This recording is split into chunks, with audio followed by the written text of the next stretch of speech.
The grand hall of the High Council was designed to make a soul feel small, and right now, Lyra felt microscopic. The orbital city of Ethelgard, carved from the hollowed heart of a captive asteroid, usually hummed with the serene musical frequency of the Valyrian hive mind.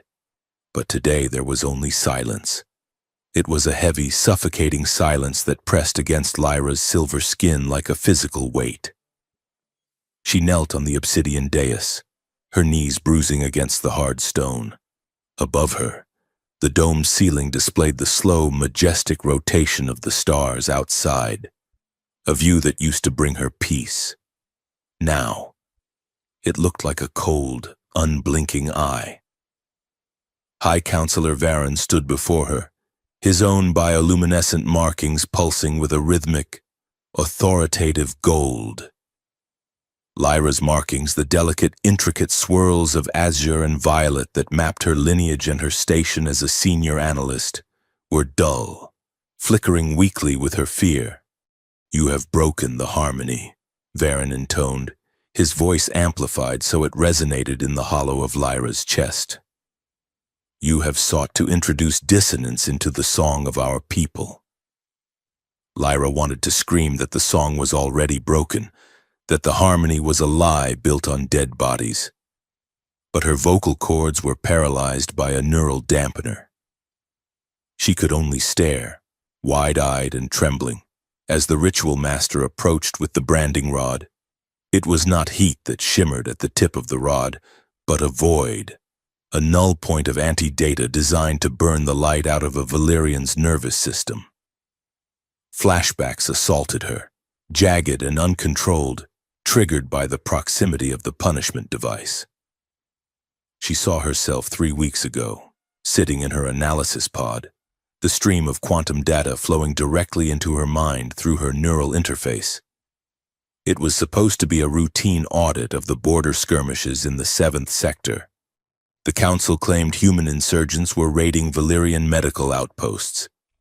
The official reports were full of tragic casualties and calls for increased military spending. But the raw data, the numbers beneath the numbers, told a different story. Lyra had pulled the thread, following a discrepancy in energy signatures. She found the truth buried in a triple encrypted sublayer.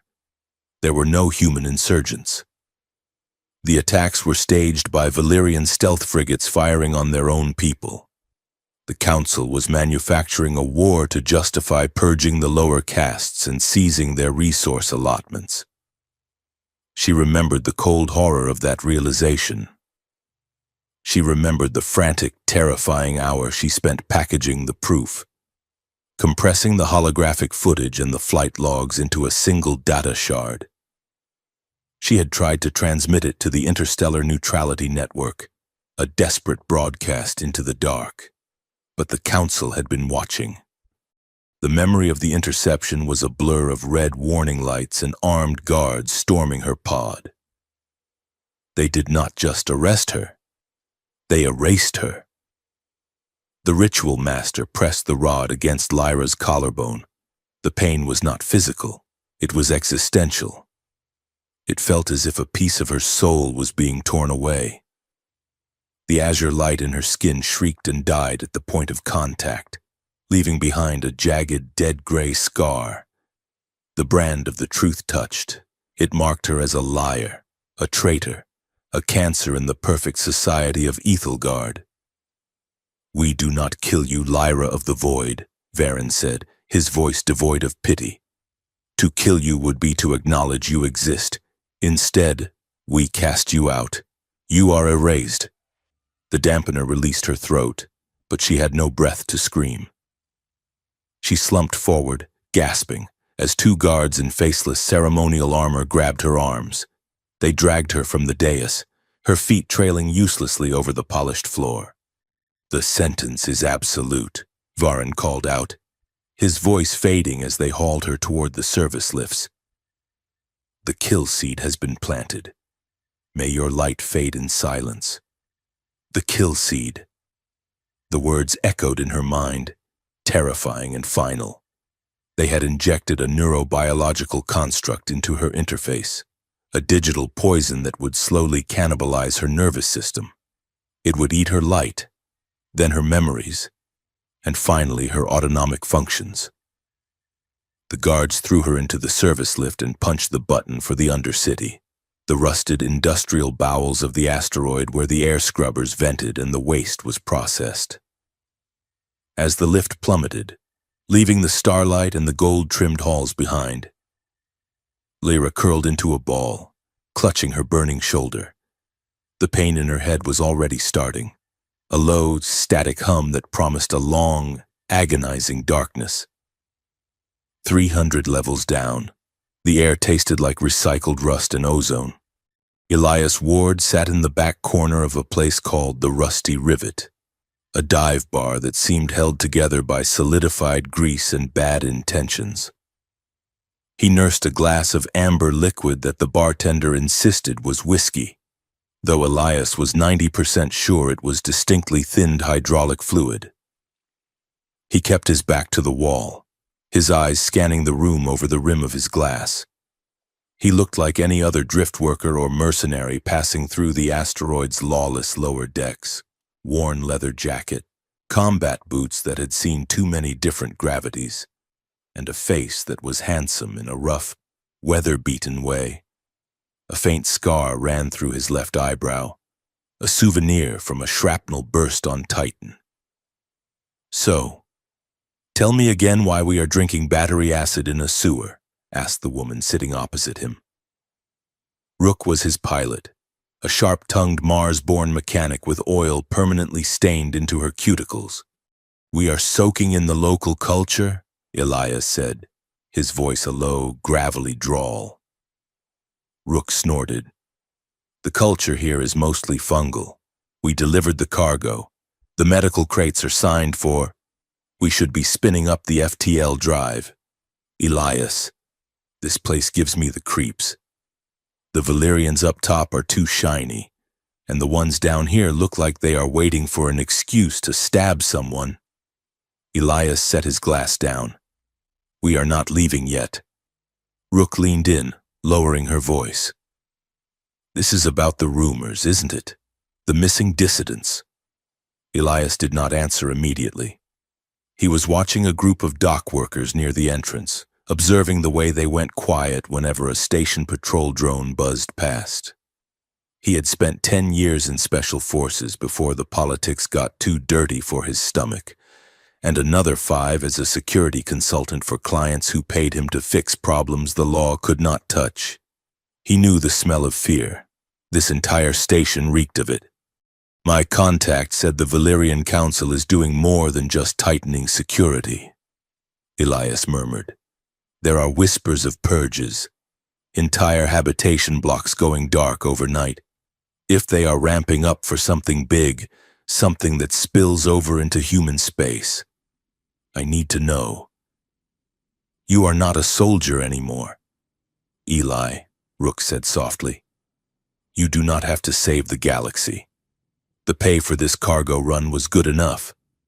Elias offered her a crooked, humorless smile. "It is not about saving the galaxy, Rook. It is about curiosity. And I really hate bullies." He tapped his fingers on the table. "Go back to the ship, prep the engines, but keep them cold. I am going to take a walk near the waste processing sector. Supposedly that is where the accidents happen."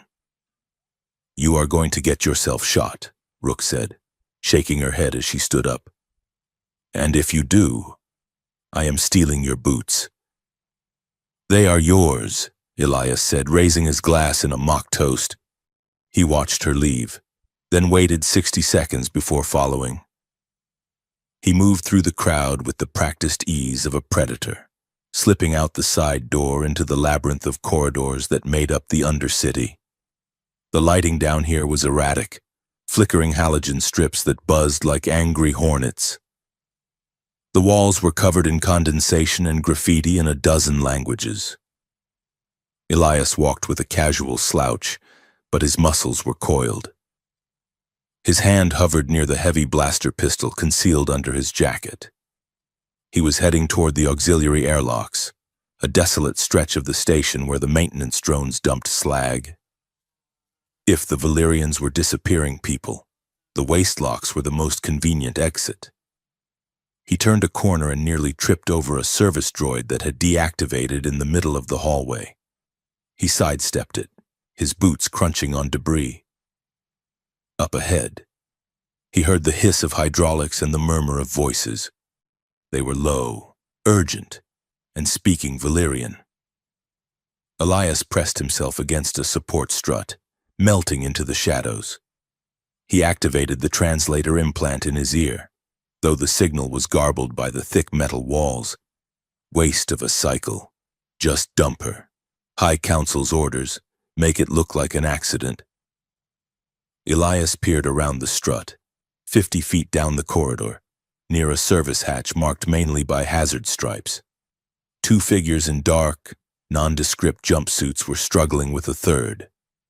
The two attackers were humanoid but moved with the fluid grace of Valyrians, though they wore masks to hide their glowing faces.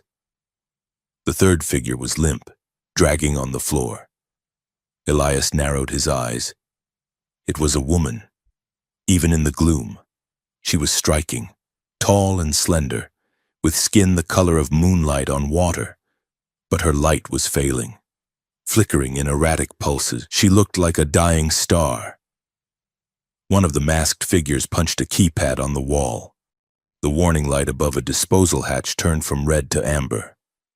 They were trying to shove her into a waste lock. Elias felt that familiar cold tightening in his gut. This was not his fight.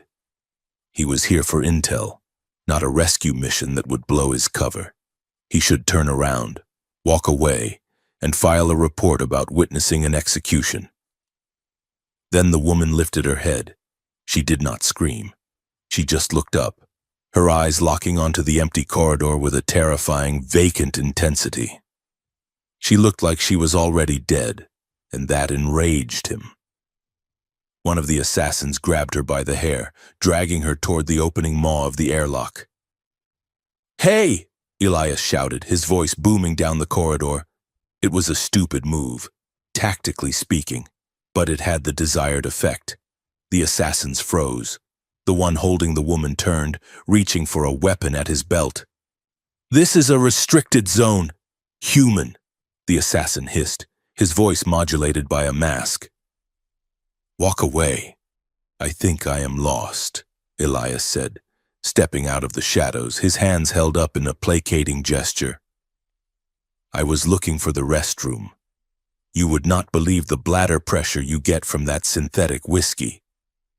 "Leave," the assassin commanded, raising a sleek, silver energy pistol. Elias's smile vanished. He moved before the alien could pull the trigger. It was a burst of violence so fast it barely registered as movement. Elias dropped to a slide, the energy bolt singing through the air where his chest had been a second before. He kicked the assassin's knee, hearing the satisfying crunch of anatomy breaking. The Valyrian went down with a high-pitched shriek. The second assassin shoved the woman hard, sending her tumbling into the open airlock chamber, and spun to face Elias. This one was faster, pulling a vibroblade from a sleeve sheath. Elias scrambled up, blocking a slash that would have opened his throat. He caught the attacker's wrist, twisting it with the leverage of a man who knew exactly how joints worked. The blade clattered to the deck.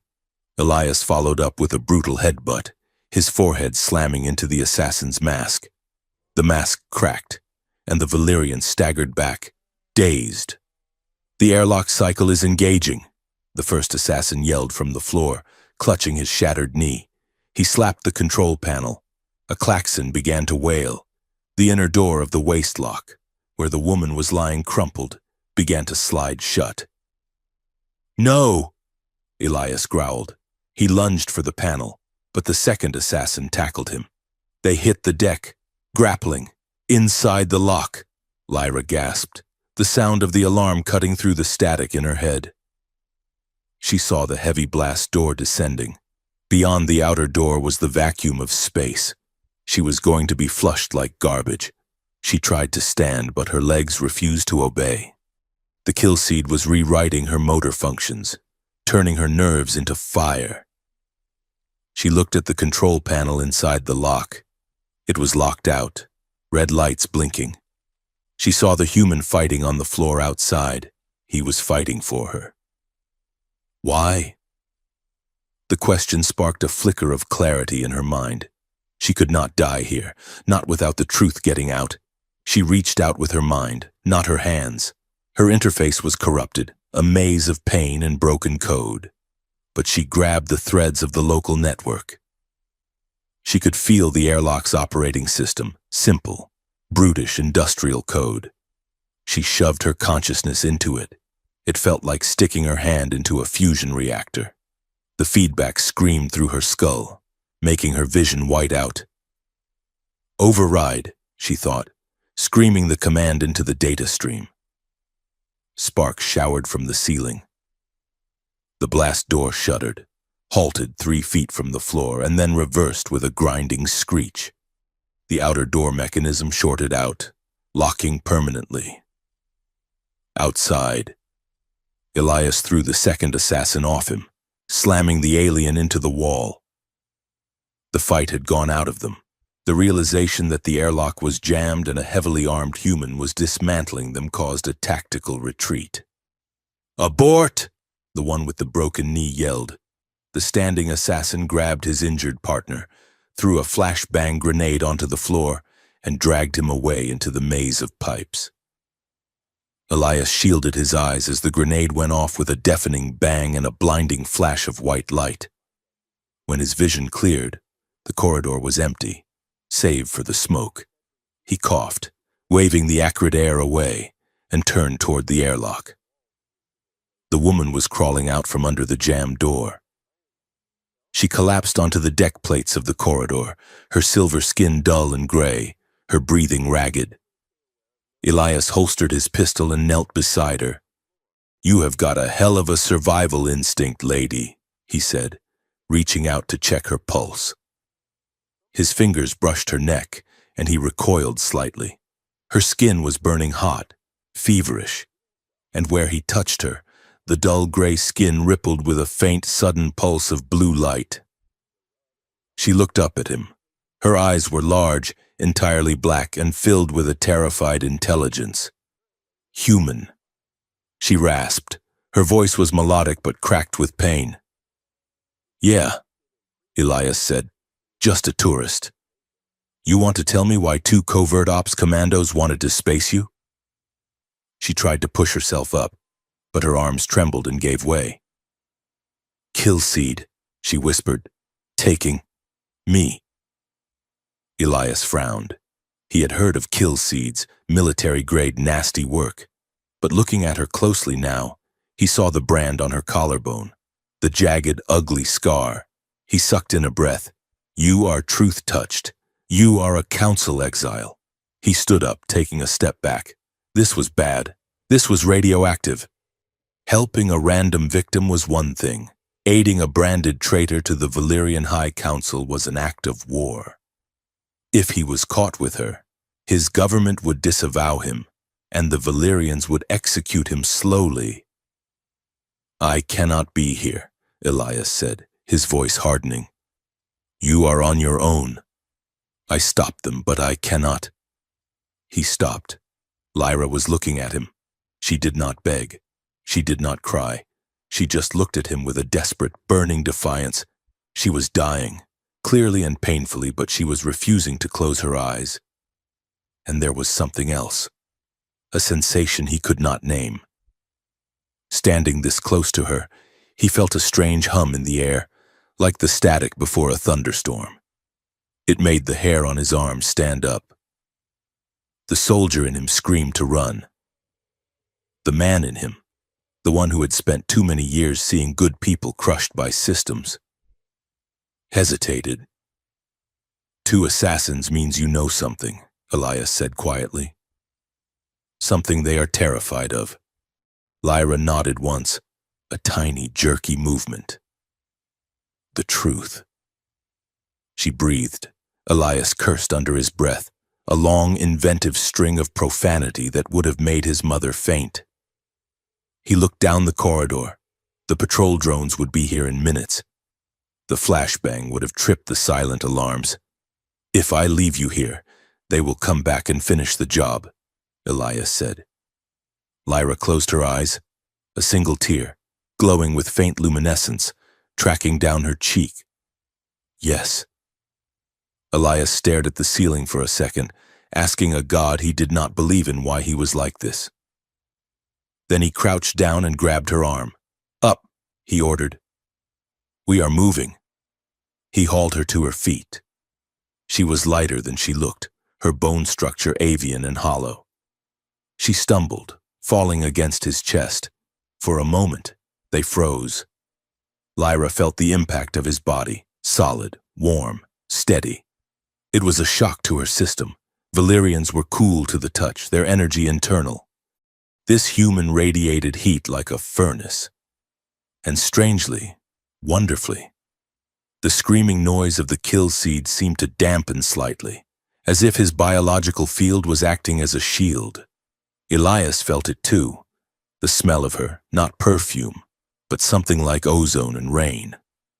And the way her body seemed to vibrate against his, a low-frequency tremble that resonated in his own chest. He pushed the feeling aside.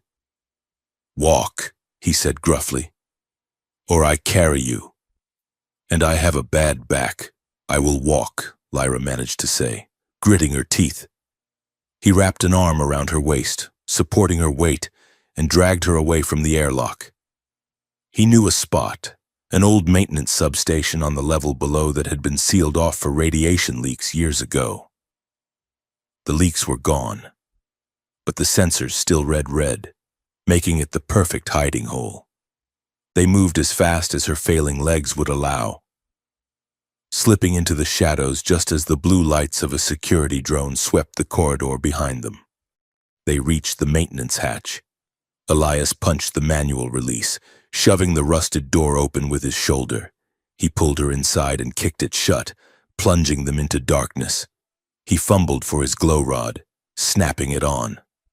The room was small, filled with pipes and a distinct smell of old oil. But it was empty. He guided Lyra to a pile of old thermal tarps in the corner and helped her sit. She collapsed back, her breath coming in shallow hitches.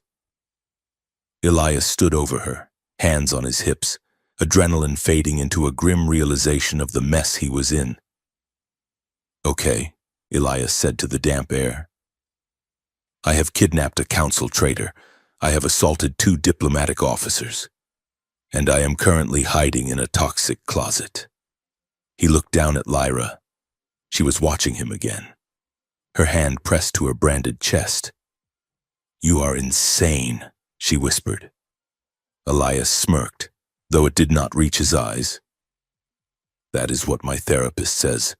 He crouched down, his face inches from hers. "Now, lady, you are going to tell me exactly what you know. And then we are going to figure out how to keep you alive long enough to regret meeting me." Lyra looked into his eyes, human eyes, brown and flecked with green, full of a chaotic, reckless life that terrified and fascinated her. "I am Lyra," she said. "I am Elias," he replied. "And you look like hell?"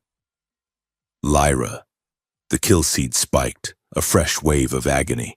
But Lyra found that as long as he was this close, as long as she could feel the heat radiating from him, she could endure it. She nodded, her hand instinctively reaching out to grip his sleeve. "Help me," she said, "and I will give you the weapon you came here for." Elias looked at her hand on his arm, then back at her face. The deal was struck in the silence between them, sealed by the impossible, dangerous current running from his skin to hers. "Deal," he said. The maintenance closet smelled of hydraulic fluid, ozone, and the sharp, coppery tang of human blood. It was a sensory profile that Lyra, in her former life as a high-caste analyst, would have associated with a catastrophic containment failure. Now, it was simply the smell of waking up alive. She opened her eyes.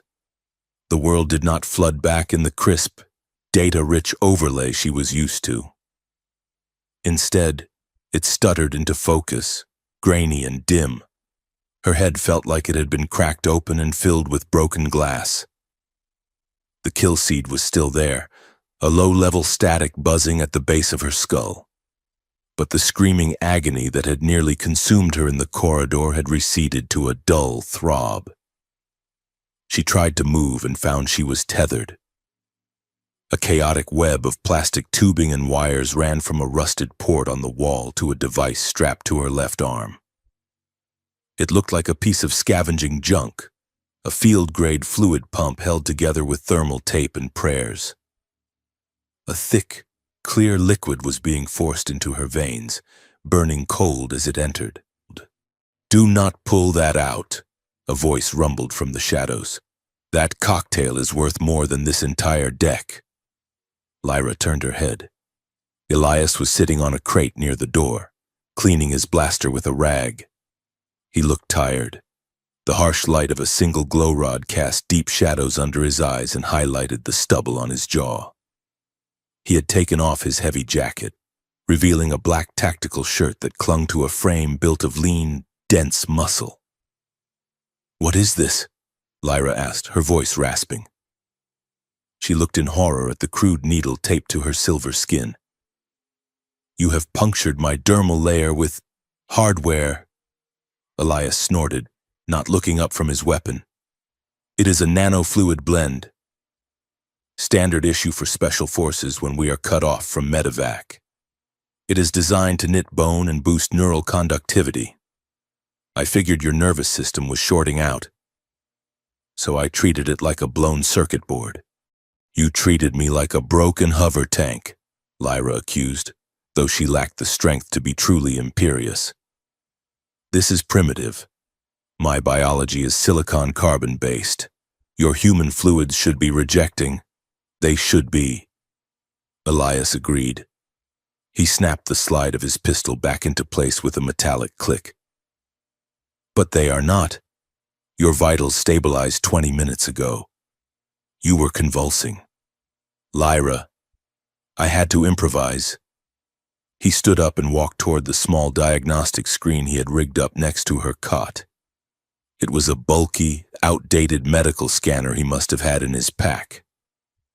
As he stepped closer to the cot, Lyra felt a sudden, bizarre sensation. It was as if the air pressure in the room had dropped, or a warm current had just passed through a cold ocean. The static in her head, the kill seed's gnawing presence, quieted even further. Her breath came easier. Her heart, a dual-chambered organ that usually beat in sync with the Valyrian hive rhythm, found a steady thump-thump cadence that matched the heavy footsteps of the human approaching her. Elias looked at the screen. "Huh. What?" Lyra asked. "Look at this," he said, pointing a calloused finger at the jagged green line on the monitor. "When I was sitting over there by the door, your neural sync was fluctuating between 40 and 60%. You were in the red zone." He tapped the screen. "I walk over here, stand next to you and look." The line on the screen had smoothed out, rising to a steady 90%. Lyra stared at the data. It made no scientific sense. "That is impossible." Elias took a step back, moving 2 yards away from the cot. Instantly, the monitor began to beep a warning. The line jagged downward. Lyra gasped as a spike of white-hot pain shot through her temples. Her bioluminescence, which had been a soft, steady hum, flickered violently, her skin flashing a distressed gray. "Come back," she gasped, the words tearing out of her before her pride could stop them. Elias stepped back to the bedside. The pain vanished. The monitor silenced itself. The green line stabilized. They stared at each other. The silence in the cramped room was thick, charged with a sudden, terrifying intimacy. Lyra could smell him, the sweat, the gun oil, the underlying heat of a mammalian predator. It should have been repulsive to a Valyrian, who preferred sterile environments and filtered air. Instead, it smelled like safety. "Well," Elias said, his voice dry and devoid of its usual humor. "That is new." "It is the kill seed," Lyra whispered, her eyes wide. "It attacks the connection between my consciousness and my physical form. It is designed to make me feel absolute isolation before I die. It feeds on loneliness." "And apparently," Elias said, crossing his arms, "I am the cure for loneliness." "Do not flatter yourself, human," Lyra snapped, trying to sit up and failing. "It is a bioelectric anomaly, your species. You radiate a chaotic amount of thermal and electromagnetic energy. You are essentially a walking fusion leak. My damaged interface must be leeching off your excess field to ground itself. I prefer the term warm personality." Elias deadpanned. "So, what you are saying is, if I leave the room, you die." Lyra looked at her hands. The silver skin was glowing softly again, the azure swirls returning. "If you leave my immediate proximity, the seed will accelerate. My nervous system will unravel in a matter of minutes." She looked up at him, her expression hardening. "You are my battery. Elias, nothing more." Elias raised an eyebrow. "You know, for a glow-stick aristocrat who was just saved from being flushed out of an airlock, you have a terrible bedside manner." "I am not an aristocrat," Lyra corrected, her voice gaining strength. "I was a senior analyst. I dealt in facts. And the fact is, you are a crude instrument that I currently require for survival." Elias leaned down, his face inches from hers. His eyes were hard, the playfulness gone. "Let us talk about facts, then. Fact 1, you are branded a traitor. Fact 2, 2 high-level operatives just tried to erase you. Fact 3, I am the only reason you are not frozen debris in orbit right now. So cut the Superior Alien Act and tell me what is really going on. Why does the High Council want you dead?" Lyra hesitated. To speak the truth was what got her into this hell. But the kill seed was waiting, and this human, with his rough hands and stabilizing presence, was the only barrier between her and the void. She took a breath, and for the first time, she let the mask of the high-born Valyrian slip. She let him see the fear. "I found a file," she said quietly. "It was buried in the phantom partition of the sector defense logs." Elias stayed silent, listening. "The Council claims the border raids are human terrorists," Lyra continued. "They show footage of human ships destroying medical transports. They use it to justify the austerity measures, the lockdowns, the resource hoarding. But the ships in the footage, they were ours." Elias's jaw tightened. "False flags. Worse," Lyra said, "they are not just staging attacks. They are building something." The files referred to a joint security protocol, a plan to coordinate with certain human factions that profit from war. They want to create a permanent state of conflict, a controlled war that never ends, keeping the populations of both our species afraid and obedient. She looked at Elias, her eyes searching his face. "They are manufacturing hatred, Elias, and I have the proof." Elias stood up and paced the small room, 3 steps forward, 3 steps back. He stayed close enough to keep her stable, but his energy was restless. "This explains the rumors," he muttered. "The sudden movement of fleets, the disappearances." He looked at her. "Where is the proof? Is it on a drive? Did you stash it?" Lyra tapped her temple. "It is here. In your head? My neural interface has a secure storage partition," she explained. I downloaded the entire encrypted archive before they caught me. It is folded into my own memories. Elias grabbed his pack. Okay, that is good. We can extract it. I have a handler, Director Hallen. He is a good man. If we can get a signal out, I can dump the data to him. He can expose it on the human networks. No, Lyra said, shaking her head. It is not that simple. The encryption is quantum locked to my specific neural signature, but the kill seed has corrupted the key. She struggled to find the words to explain the technical nightmare inside her brain. The data is frozen. If I try to access it now, the kill seed will shatter it, and me. The only way to decrypt it is to stabilize my neural lattice completely, bypass the seed, and run the unlock sequence, and you cannot stabilize without me. Elias finished. Lyra nodded. And even then, I am damaged. I cannot transmit this remotely. I need a hardline connection to a quantum node.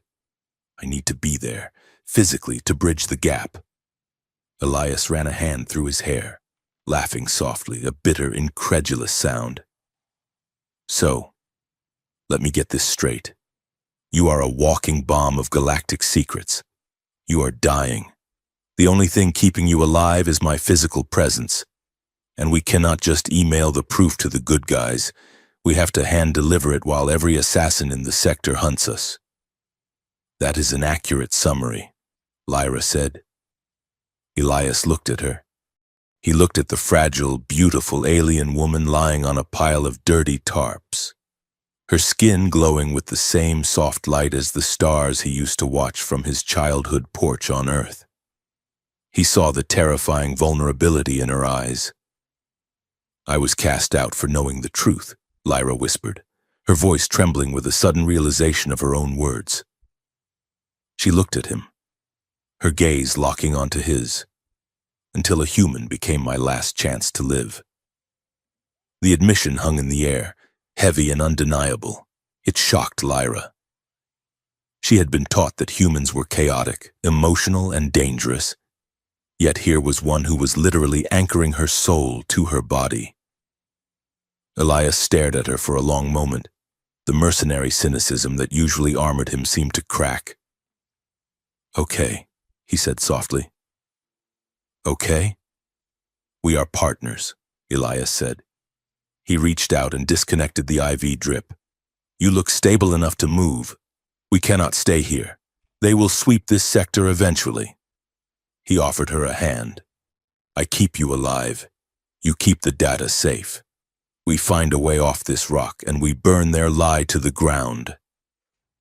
Lyra looked at his hand, broad, scarred, warm. She took it. As he pulled her up, the contact sent a jolt through her that had nothing to do with the kill seed.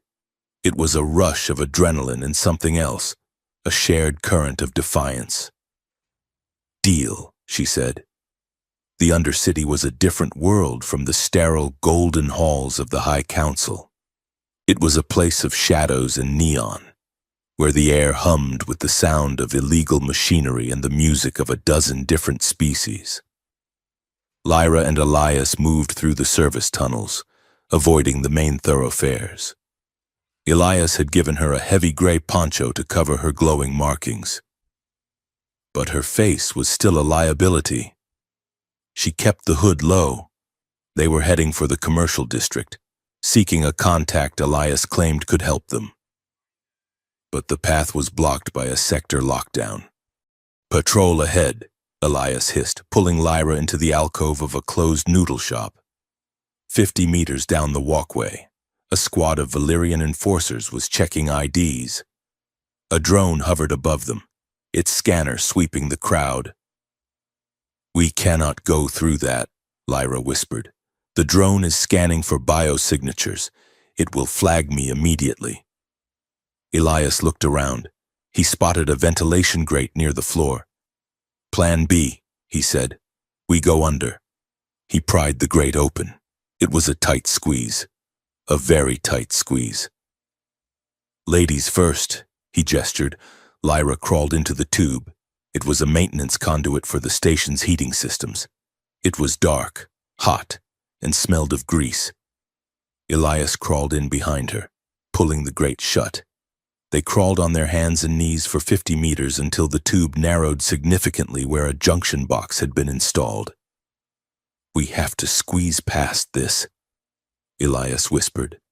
Lyra tried to shimmy around the box, but there was barely enough room for her slender frame. She managed to wedge herself into the gap, but she was stuck. Elias moved up behind her. "I am going to have to push past you," he muttered. "This is going to be cozy." He pressed his body against hers to slide through the narrow opening. The reaction was instantaneous. Lyra, who had spent her life in a culture where physical touch was reserved for intimate rituals, gasped. Elias's chest pressed against her back. His arms bracketed her. The heat of him was overwhelming in the confined space. Every point of contact, his hip against hers, his breath on her neck, sent a cascade of sparks through her nervous system. Her bioluminescence flared under the poncho, lighting up the dark tube with a pulse of violet light. "Turn that down," Elias hissed, though his voice sounded strained. "You are like a disco ball in here." "I cannot help it," Lyra whispered back, her voice breathless. "Your biofield. It is too strong. It is overstimulating my sensory inputs." She could feel his heart hammering against her spine. It was beating fast, too fast. Elias was having his own problems. He was a soldier, trained to ignore discomfort. But this was not discomfort. The scent of her was filling his head, that rain and ozone smell, mixed now with a sweet, terrified pheromone. She felt impossibly soft beneath the rough fabric of the poncho. And the way she lit up when he touched her, it was doing things to his brain that were terrible for his tactical awareness. "Just breathe," Elias gritted out, forcing himself to slide inch by agonizing inch past her. "Think about baseball. Think about taxes. Think about anything but the glowing alien woman you are currently crushing." "I do not know what baseball is," Lyra stammered, her hands gripping the metal piping to steady herself. "It is a game where you hit things with a stick," Elias groaned as he finally popped through the gap. "Very relaxing." He reached back and grabbed her hands, pulling her through the squeeze. She tumbled out of the junction, landing on top of him in the slightly wider section of the tube. For a second, they lay there, tangled together in the dark, illuminated only by the soft, rhythmic pulsing of Lyra's skin. Her face was inches from his. Her eyes were wide, the pupils blown black. Elias looked at her, and for a terrifying second, he wanted to kiss her. He wanted to kiss her and see what color she would turn. Then the sound of heavy boots clanging on the grate above them broke the spell. "Move," Elias whispered, his voice rough. They scrambled away, crawling deeper into the dark, leaving the tension hanging in the air like smoke. 2 hours later, they emerged into a dirty alleyway in Sector 4. This was the black market hub, a place where you could buy a new kidney or a used Starship engine. No questions asked. Elias led her to a doorway marked with a flickering holographic symbol of a severed eye.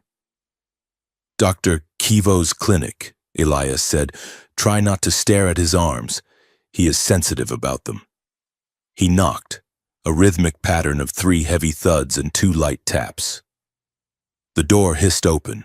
The interior was a chaotic mess of medical equipment, bubbling vats of fluid, and screens displaying anatomies that defied geometry.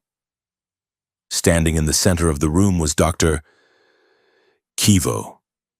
Kivo was a Thraxian, a species resembling a 6-foot-tall praying mantis made of chrome and cartilage.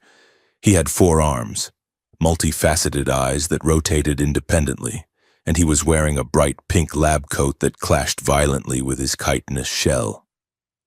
"Elias," Kivo chirped, his voice a series of clicks and synthesized vowels from a translator collar.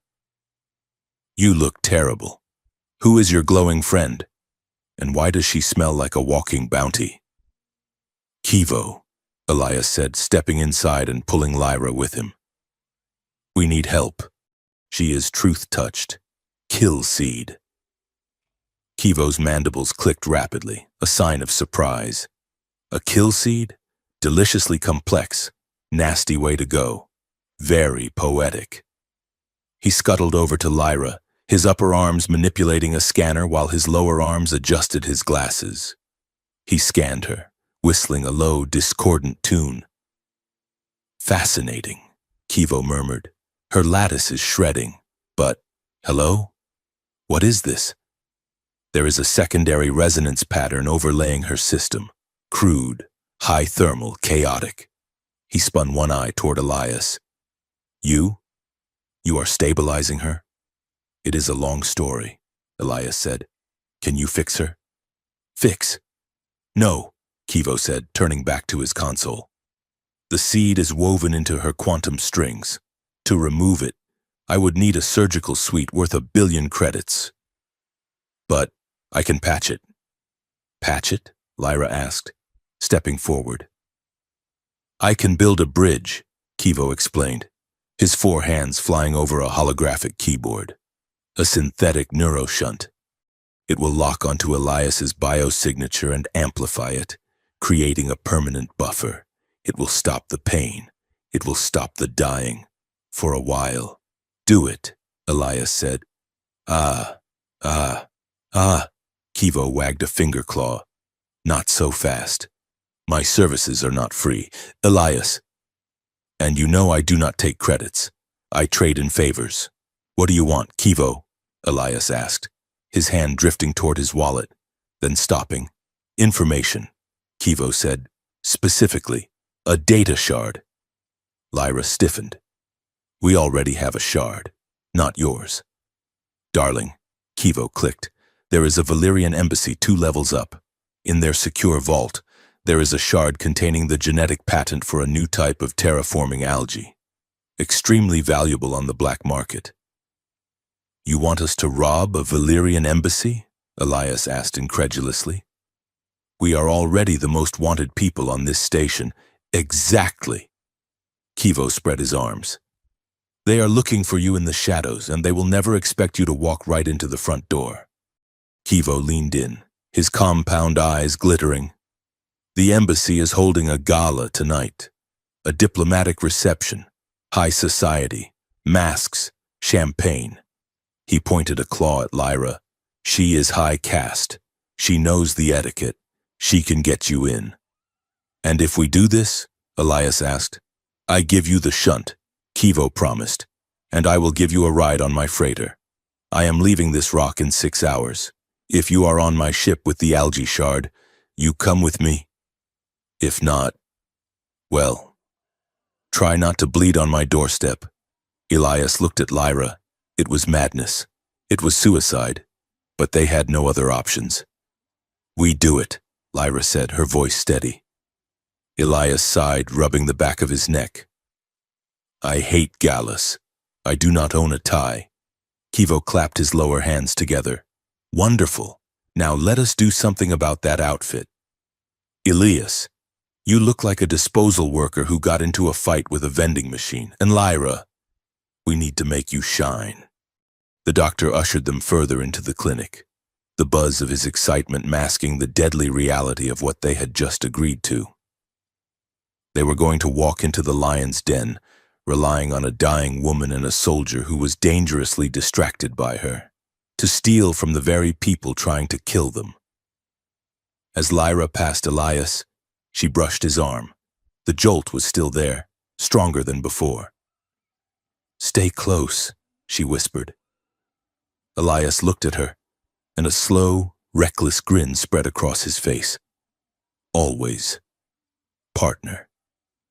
Dr. Kivo held the schematic up to the flickering light of his lab, his forearms creating a restless cage of shadows against the wall. This is not just a genetic patent. The Thraxian doctor clicked, his mandibles twitching with scientific greed. The data shard in the embassy vault contains a polymorphic cipher. It is designed to unlock proprietary biological patents. Yes. But the architecture? It is a universal key. Lyra sat on the edge of the diagnostic bed, the silver skin of her arms dull and gray.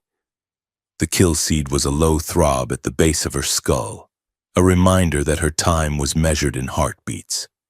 A universal key, she repeated, her voice hoarse. Precisely, Kivo said. If we plug this shard into your interface, I can use its polymorphic engine to bridge the gaps in your neural lattice. It will not cure you, the seed is too deep for that, but it will act as a structural patch. It will buy you time to decrypt the council files without your brain melting out of your ears. Elias, leaning against a stack of crates, looked up from the dress uniform he was struggling to button. So, we are stealing a master key to fix her head, and Kivo gets the algae patent inside it as payment? Win-win, Kivo chirped. Now, stop fidgeting. You look dashing, like a very uncomfortable waiter. Elias scowled, tugging at the high collar of the stolen embassy security uniform. It was midnight blue with silver piping, tight across the shoulders and loose in the waist. I feel like a wrapped present. You are the escort, Kivo said, dismissing him with a wave of a lower hand. You are furniture. The distraction is Lyra. Kivo gestured to the back of the lab, where a privacy screen had been set up. Lyra stood. Her legs felt heavy, but the prospect of the mission, of striking back at the council, gave her a cold, sharp energy. She stepped behind the screen. The dress Kivo had procured was a relic of her old life, a garment of woven optical fibers and fluid silk that responded to the wearer's bioelectric field. As Lyra slipped it on, the fabric tightened against her skin, shimmering from deep violet to a blinding starlight white. It was cut high at the neck but left her back and arms bare, designed to showcase the bioluminescent markings of a high-caste Valyrian. She looked at her reflection in a polished panel of metal. The woman staring back was a ghost. She saw the senior analyst she used to be, proud, luminous, part of the great harmony. But beneath the silk, her skin was gray where the markings should have been bright. She had to force her remaining energy to the surface, willing her body to glow, to mimic the health she no longer possessed. It was a painful masquerade. To wear the skin of the people who had destroyed her was a bitter irony. She applied a masking paste to the brand on her collarbone, hiding the jagged scar of the truth touched under a layer of synthetic skin. She took a breath, centered herself, and stepped out. Elias was adjusting his cuffs, muttering about Valyrian tailoring. When he looked up, his hands stopped moving. Lyra stood in the center of the cluttered, dirty lab, looking like a shard of the moon that had fallen to earth. The dress clung to her long, elegant lines, flowing like liquid light with every breath. Her skin, forced into a temporary brilliance, hummed with a soft, ethereal glow that lit up the grime on the floor. Elias had seen beautiful women before. He had seen movie stars on Earth and siren singers on the pleasure moons of Vega. But this was different. This was not just beauty, it was power. She looked terrifyingly regal, a creature of light and intellect that had no business standing in a black market clinic. But as his eyes traveled up to hers, he saw the tremor in her hands. He saw the person beneath the light. You look, Elias started, his voice catching in his throat. He cleared it, trying to recover his usual cynicism. You look expensive. Lyra watched him. She was used to being looked at. In the High Council, she was observed for her data yield, her genetic compatibility, her adherence to protocol. Those looks were cold, calculating, dissecting. Elias was not looking at her like a specimen. His gaze was warm, heavy, and undeniably hungry. It swept over her with a raw, masculine appreciation that made the heat rise in her cheeks. It was a look that stripped away the titles and the politics and just saw her. It unnerved her more than an assassin's scope. "Is the disguise adequate?" she asked, her voice slightly higher than usual. "Adequate," Elias managed to say, forcing his eyes to stay on her face. "Yeah. If the mission is to make every jaw in the room hit the floor, we are good. Just try not to glow too bright, or you will blind the security cameras." He offered her his arm. His face was flushed, and Lyra could feel the radiation of his body heat from 3 feet away. "Shall we go, my lady?" he asked, a crooked smile touching his lips. Lyra hesitated, then placed her hand on his forearm. The contact was instant, a rush of stability that quieted the Killseed's static to a whisper. His pulse thrummed against her fingertips. Steady and strong. "We shall," she said. The Valyrian embassy on the station was not a building. It was a sculpture of light and silence. The grand atrium was a cavernous space with a ceiling that projected a live feed of the Valyrian homeworld sky, 3 moons drifting in a lavender haze. Anti-gravity emitters kept tray-bearing drones floating at waist height, offering glasses of nectar and crystallized starlight. The guests were a mix of high-caste Valyrians, their skin pulsing with polite social rhythms, and human diplomats who looked loud and clumsy by comparison. Lyra glided through the crowd, her hand resting lightly on Elias's arm. She felt like an imposter in her own skin. The air smelled of ozone and expensive perfume, the scent of the life she had been exiled from. "Keep your head up." Elias's voice crackled in her earpiece. He was walking a step behind her, playing the role of the dutiful bodyguard. "You are the most dangerous person in this room. Act like it. I am trembling." "Elias," she murmured, barely moving her lips. "That is just the anticipation," he replied. "Or maybe it is me. I am told I have an electrifying effect on people. By the way, the hors d'oeuvres at 3 o'clock look like eyeballs. Do not eat them." "They are jellied fruit spheres," Lyra corrected, a tiny smile breaking her mask of icy perfection. "You are uncultured. I am protecting your digestion," he countered. "Target is the secure lift at the north wall. Access card is on the belt of the ambassador's attaché, the tall guy with the gold sash." "I see him," Lyra said. She detached herself from Elias and drifted toward the attaché. The social dance of the Valyrians was subtle, a tilt of the head, a modulation of skin brightness. Lyra increased her luminescence, signaling interest and high status.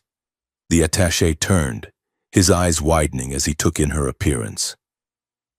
"Greetings," he said, his voice melodic. "I do not believe we have been introduced. Your light is striking." Lyra bowed her head slightly. "I am Lyra of the 7th House. I have been abroad." She engaged him in conversation about the trade disputes, her mind racing while her hands moved with practiced grace. She gestured to a floating sculpture, stepping closer to him. As she leaned in to whisper a witticism about human architecture, her hand brushed his waist. Her fingers were quick, trained not by thievery but by the delicate manipulation of data nodes. She snagged the magnetic key card from his belt and slipped it into the hidden pocket of her dress in one fluid motion. "It was a shame," she said, pulling back. "I find the human aesthetic so chaotic." "Indeed," the attaché agreed, oblivious. Lyra turned, catching Elias's eye across the room. He gave a microscopic nod. She began to move toward the north wall, her heart hammering against her ribs. The Killseed was behaving, suppressed by the adrenaline and the lingering charge of Elias's presence. but she could feel the edges of her vision blurring. Suddenly, a hand grasped her elbow. It was not gentle. Lyra turned. A Valyrian officer in a black dress uniform stood there. His face was severe, his markings sharp and jagged, military cast. "You bear a resemblance," the officer said, his voice low and suspicious. Lyra's blood ran cold. Captain Vial. She had analyzed his fleet movements months ago. He had a reputation for remembering faces. "I have one of those faces," Lyra said coolly, trying to pull her arm away. His grip tightened. "No," Vial said, narrowing his eyes. "You look like the analyst, the traitor, the one who was truth-touched." He reached for her neck, his fingers aiming for the high collar of her dress, intending to pull it down and reveal the brand. Lyra froze. If he saw the brand, the alarms would sound instantly. They would be dead in seconds. Suddenly, a blue uniformed blur interposed itself between them. "Is there a problem, officer?" Elias asked. His voice was polite, but his body blocked Vial's view completely. "Step aside, human," Vial snarled. "I believe this woman is a fugitive. My mistress is a diplomat," Elias said, his hand resting casually on the stun baton at his belt. "And you are manhandling her," Vial sneered. "I am going to check her identification. Now." He moved to shove Elias aside. Elias did not shove back. Instead, he grabbed Lyra's waist and spun her around, pulling her into a curtained alcove reserved for private conversations. "Elias!" Lyra gasped. "Quiet!" he hissed. He backed her into the shadows of the alcove, away from the prying eyes of the ballroom. But the curtain was half open. Vial was stepping toward them, furious. "Make it look real," Elias whispered. He did not wait for her to understand. He cupped her face with both hands and crashed his mouth down onto hers. It was meant to be a distraction, a scandalous display of interspecies lust to explain why they were sneaking away. It was supposed to be tactical. It failed to be tactical the moment their lips touched. Lyra gasped into his mouth, and the sound was swallowed by his hunger. The contact was electric. It was not just the stabilizing biofield now. It was a circuit closing. The heat of him flooded her cold, dying system like a solar flare. Elias had meant to make it look messy and drunk, but the moment he felt her soft, yielding, and tasting of starlight and terror, he forgot the officer. He forgot the mission. He groaned low in his throat, his hands tangling in her hair, pulling her closer until there was no air left between them. Lyra clutched the lapels of his uniform. The Killseed's pain vanished completely, replaced by a shockwave of sensation that started in her lips and rushed down to her toes. Her skin flared, not with the polite glow of society, but with a wild, rippling aurora of violet and gold that lit up the alcove. For 10 seconds, the galaxy narrowed down to the taste of him, the roughness of his jaw, the desperate, grounding weight of his body against hers. Behind them, Captain Vial stopped. He stared at the display, the human guard mauling the high-born lady, and the lady clearly, enthusiastically participating. "Disgusting," Vial muttered, straightening his tunic. He turned on his heel and marched away, unwilling to witness any more of such perversion. Elias broke the kiss. He pulled back, his chest heaving, his eyes blown wide and dark. Lyra leaned back against the wall, her lips swollen, her entire body humming with a chaotic, vibrant energy she had never felt before. She stared at him, breathless. "He is gone," Elias rasped. His voice sounded wrecked. Lyra touched her lips, her hand was shaking. "That was effective." Elias stared at her mouth, then forced himself to look away, running a hand through his hair. "Yeah.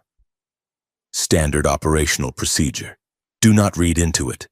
I am reading a heart rate of 140, Lyra whispered, a ghost of a smile touching her lips. You are a terrible liar, Elias. We have a job to do, he said, his voice rough. Let's go steal something before I do that again. The vault was surprisingly easy to enter. The Valyrians relied too much on biometric scans, which Lyra spoofed using the stolen keycard and a quick, dirty hack of the local node. They found the shard, a slender crystal pulsating with blue light, sitting on a pedestal in the center of the cool, sterile room. Lyra grabbed it. As soon as her fingers touched the crystal, the room turned red. Silent alarm. Lyra cursed. It was weight-sensitive. Run! Elias yelled. They burst out of the vault just as the corridor blast doors began to cycle shut. Elias fired 3 stun shots at the ceiling cameras, blinding the system, while Lyra sprinted in her silk gown, hiking the skirt up to her thighs. They hit the main hallway. Guards were pouring in from the atrium. This way! Elias grabbed her hand and dragged her toward the service lifts. A squad of enforcers rounded the corner, energy rifles raised. Down! Elias shoved Lyra behind a decorative pillar as plasma bolts scorched the air where her head had been. He returned fire, his stun bolts dropping the lead guard. We are cut off, he shouted over the roar of the weapons. The lifts are locked down. Lyra looked around frantically. They were on the mezzanine level, overlooking the massive cargo bay of the embassy. Below them, massive magnetic rails ran along the floor, moving heavy crates of diplomatic supplies. The rails, Lyra pointed. They lead to the docking ring. We can't jump that. It is 50 feet down. Not if I hack the gravity plating, Lyra yelled. She closed her eyes, reaching out to the building's infrastructure. The shard in her hand seemed to amplify her interface, acting as a crude antenna. She felt the gravity grid, heavy, rigid, authoritative. She smashed it. She inverted the local field around the cargo rail. Now! She screamed. She grabbed Elias and vaulted over the railing. They did not fall. They floated, suspended in a pocket of 0G. But the magnetic rail below was still active, churning with propulsion fields. Lyra aimed her body at a flat metallic cargo pallet hovering near the rail. She hit it, her magnetic boots, hidden under the dress, locking on. Elias slammed into the pallet beside her, scrambling for a grip. Hold on, Lyra shouted. She sent a command to the rail. Accelerate. Maximum velocity. The pallet jerked forward with enough force to snap a neck. Elias let out a sound that was half scream, half whoop as they shot down the magnetic track. They were surfing a slab of metal through the bowels of the station at 80 miles per hour. Corridors blurred into streaks of light. Wind tore at Lyra's dress and Elias's uniform. This is insane, Elias yelled, laughing hysterically as they banked around a sharp corner. Sparks showering from the rail. You are insane. I am improvising, Lyra yelled back, her eyes glowing fierce and bright. They shot out of the embassy tunnel and into the main docking ring, scattering a group of terrified maintenance workers. The pallet skidded to a halt, smoking, 10 meters from docking bay 4. The rusty Mantis was there, engines spooling up, its ramp lowered. Kivo was standing at the top of the ramp, waving all 4 arms. Hurry! I am double parked and they are charging the orbital guns. Elias and Lyra scrambled off the pallet and sprinted for the ship. Laser fire erupted behind them. Valyrian security had caught up. Go! Go! Go! Elias shouted, pushing Lyra up the ramp ahead of him. He turned and fired a blind volley of suppression shots, then dove into the airlock as the ramp hissed shut. Punch it! Kivo! Elias roared into the comms. The ship lurched. Gravity slammed into them as the Mantis blasted out of the dock, tearing through the atmospheric shield and into the black. The jump to hyperspace rattled the teeth in Lyra's head. when the engines finally settled into the smooth, impossible hum of FTL travel. Silence descended on the ship. Kiva was on the bridge, navigating them through the debris field of a messy exit. The ship was small, a retrofitted freighter that smelled of old spices and engine coolant. There was only one crew cabin. Lyra stood in the doorway of the tiny room. It had a single bunk, narrow and bolted to the wall, a locker, a sink. That was it. She walked in and sat on the edge of the bunk, her legs finally giving out. The adrenaline was crashing, leaving her hollow and shaking. The kill seed was creeping back, the silence of space amplifying its signal. Elias stepped in a moment later. He had shed the ruined uniform jacket, wearing only a gray undershirt stained with sweat and oil. He looked exhausted. He looked at the bunk. Then he looked at Lyra. "One bed," he muttered. "Of course, it is a cliché." "I can sleep on the floor," Lyra said, though the thought of the cold metal deck made her shiver. "Do not be stupid," Elias said, closing the door and locking it. "You need to stabilize. That means contact." He walked over and sat next to her. The mattress dipped under his weight. The room was so small their knees brushed. Lyra flinched, then leaned into the contact. The warmth was immediate. "We are safe," Elias said quietly. "We got the shard. Kivo is setting up the interface patch now. In an hour, you will feel better." Lyra nodded, staring at her hands. The silver skin was dull again. "Elias?" She started, then stopped. "What?" "In the alcove, back at the embassy." Elias stiffened. "I told you, Lyra. It was a distraction, was it?" she asked, turning to look at him. Her eyes were dark pools, searching his face. Elias looked away. He wanted to lie. He wanted to be the professional soldier who did not get compromised by assets. But he could still taste her. He could still feel the way she had melted against him, the way her light had wrapped around him like a second skin. "No," he admitted, his voice low. "It was not just a distraction." Lyra let out a breath she didn't know she was holding. "I have spent my life in a caste system where emotion is regulated," she whispered, "where mating is a calculation of genetic advantage. We do not want. We align." She moved her hand, covering his where it rested on his knee. "But when you touch me," Lyra said, her voice trembling, "it is not alignment. It is chaos. It is messy and hot and frightening. And it is the only time I feel real." She looked up at him. "I do not just need you for the biofield. Elias, I do not just need you to survive the seed." Elias turned his hand over, interlacing his fingers with hers. His grip was tight, bordering on painful. "Lyra, do not finish that sentence." "Why?" "Because I am a human mercenary with a price on his head, and you are. You." He gestured at her glowing skin. "You are light and data and history. I am just the guy with the gun." "You are the guy who came back," Lyra said fiercely. "You are the guy who jumped on a gravity rail with me."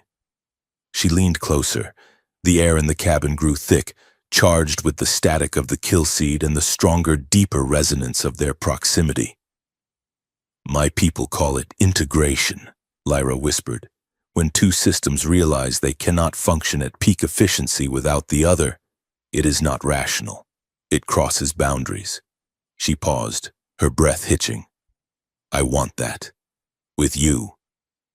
Elias stared at her. The confession hung between them, more dangerous than the vacuum outside. He looked at her lips, remembering the taste of them. He wanted to pull her down onto that narrow bunk and lose himself in the light of her. He wanted to forget the war, the conspiracy, the council. But he was terrified. "If I touch you now," Elias said, his voice ragged, really touch you. I am not going to be able to let you go, and this galaxy is trying very hard to kill us. If I get distracted, if I get soft, you die. I am already dying, Lyra said. Let me live while I can. She leaned in, her forehead resting against his. Elias closed his eyes. He wrapped his arms around her, pulling her into his chest. He held her with a fierce, desperate strength, burying his face in the curve of her neck. He did not kiss her. Not yet. The precipice was too steep. Instead, he held her as if he could physically shield her from the universe. We survive first, he whispered into her skin. We fix your head. We drop the data. We win. Lyra clung to him, listening to the steady, heavy beat of his heart. It was the only music she needed. Then, she whispered. Then, Elias promised. They lay back on the narrow bunk, tangled together in the dim light of the cabin. Lyra's head rested on his chest, her legs intertwined with his. The kill seed was silent. The ship hummed through the void, carrying two fugitives who had found the most dangerous thing in the universe. Something to lose. Karth Prime did not hum like the Valyrian hive cities, it roared. It was a planet of steel and ambition, the thrumming heart of the human alliance, wrapped in layers of orbital traffic and atmospheric shielding. From the viewport of Kivo's freighter, the capital city of Nova, Texas looked like a circuit board caught fire. Gold and crimson lights sprawling across a continent, piercing the night side of the planet with aggressive brilliance. To Lyra, it looked like a cage. The freighter touched down not in a gleaming spaceport, but in a defunct industrial zone on the outskirts of the megacity, where the fog was thick and smelled of sulfur. Dr. Akivo's hidden lab was a retrofitted warehouse buried beneath a mountain of scrap metal, a chaotic sanctuary of illegal cybernetics and black market medicine. Inside, the air was cold and sterile, a stark contrast to the humid smog outside. Lyra sat on an operating table, her back rigid, while Kivo's four hands moved in a blur of motion, calibrating a laser scalpel. This is going to feel cold, the Thraxian doctor warned, his multifaceted eyes spinning with focus, like ice water in your spine. Do it, Lyra said, her voice steady despite the tremor in her hands. Elias stood by the door, his arms crossed, watching with a hawk-like intensity. He had not slept in 20 hours. Every muscle in his body was coiled, waiting for a threat that he could punch or shoot. But this enemy, the kill seed rotting Lyra's nerves, was beyond his reach. Kivo lowered the mechanism. The stolen data shard, glowing with a pulsing blue rhythm, was slotted into a terrifyingly large interface needle. The insertion was brutal. Lyra arched her back. A silent scream caught in her throat as the needle punched into the neural port at the base of her neck. The shard's polymorphic code flooded her system, hunting the kill seed's corruption like a digital antibody. Her silver skin flashed violently, white, then gray, then a blinding pure azure that lit up the shadowed corners of the warehouse. The monitor screamed a high-pitched warning, then settled into a steady, rhythmic beep. Kivo exhaled, a clicking sound from his mandibles. It is done. The patch is holding. Lyra slumped forward, gasping. The static in her head, the constant gnawing pain that had been her companion for days, vanished. It was not a true healing, but it was silence. Blessed, empty silence. She looked up, her eyes clearing. I can feel my fingers again. The numbness is gone. Do not get comfortable, Kivo said, tossing the used needle into an incinerator bin. This is a shim, a wedge in a cracking dam. The shard is mimicking your healthy neural patterns. But the kill seed is adaptive. It will learn the new architecture.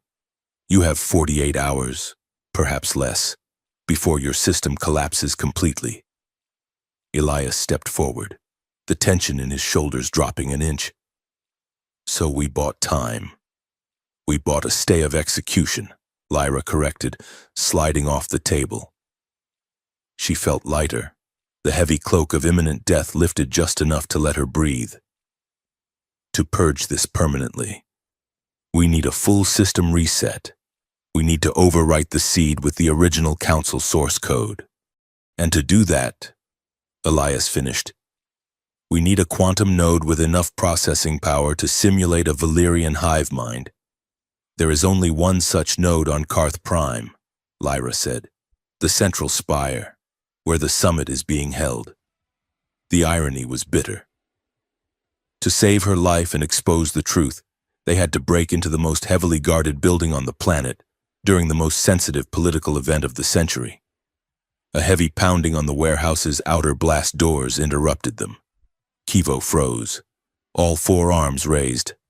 I am not expecting guests.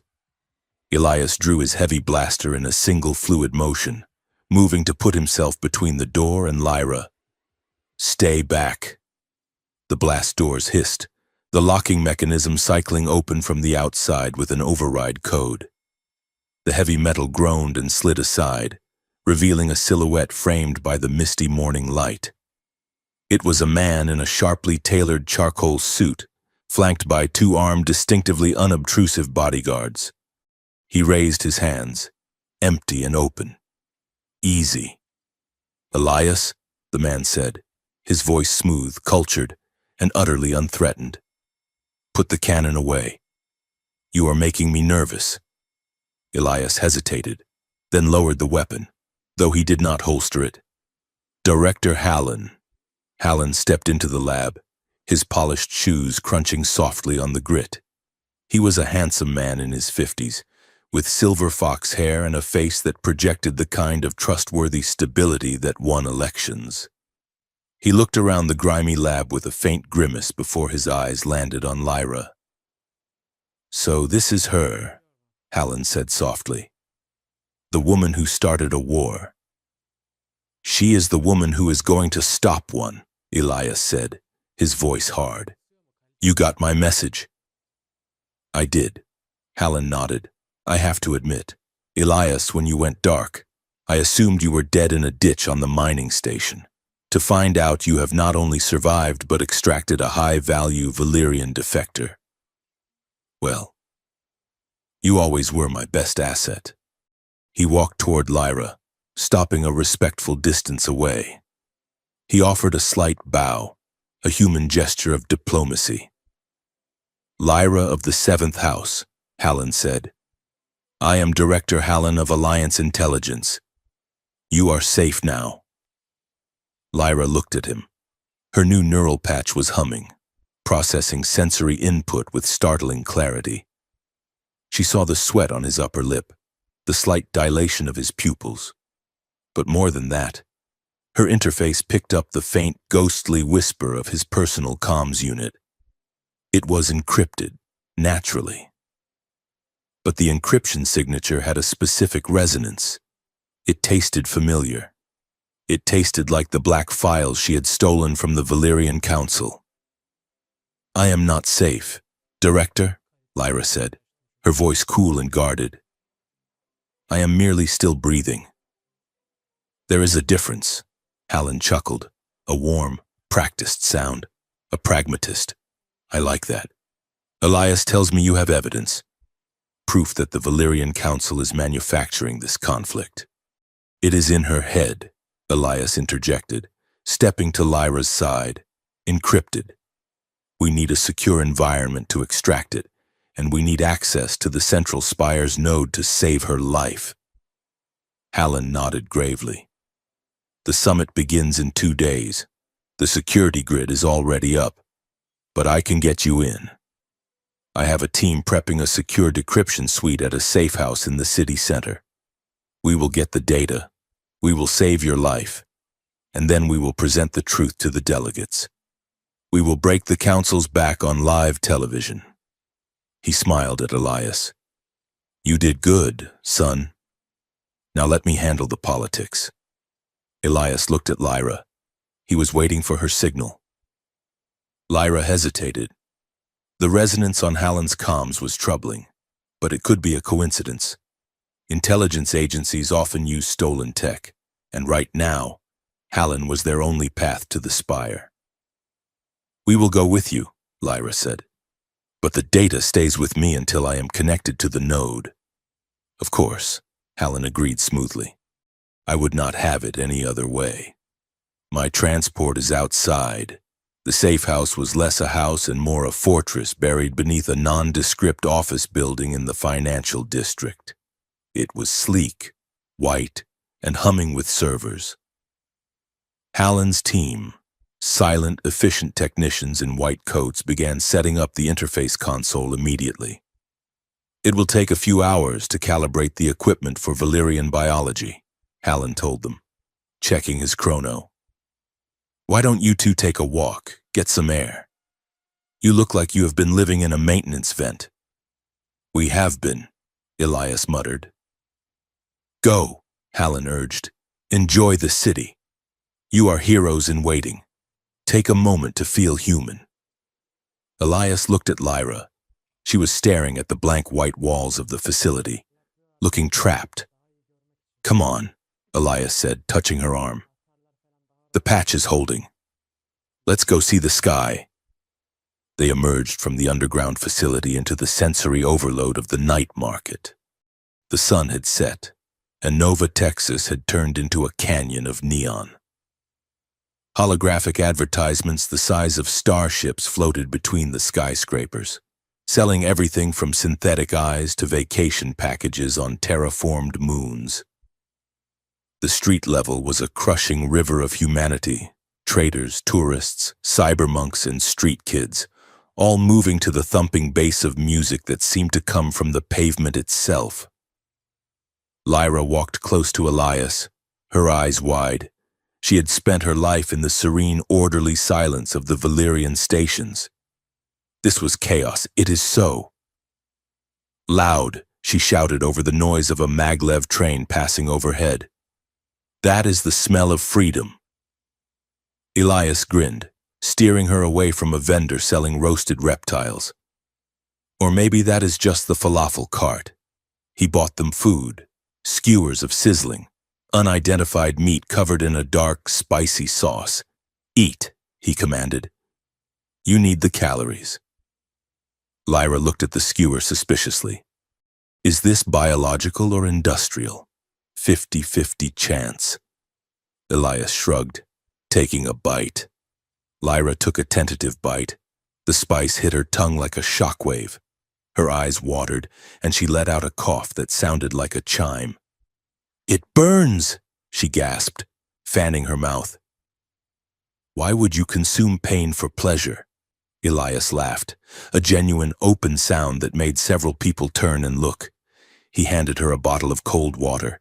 "Because it lets you know you are alive, Lyra." They wandered for hours.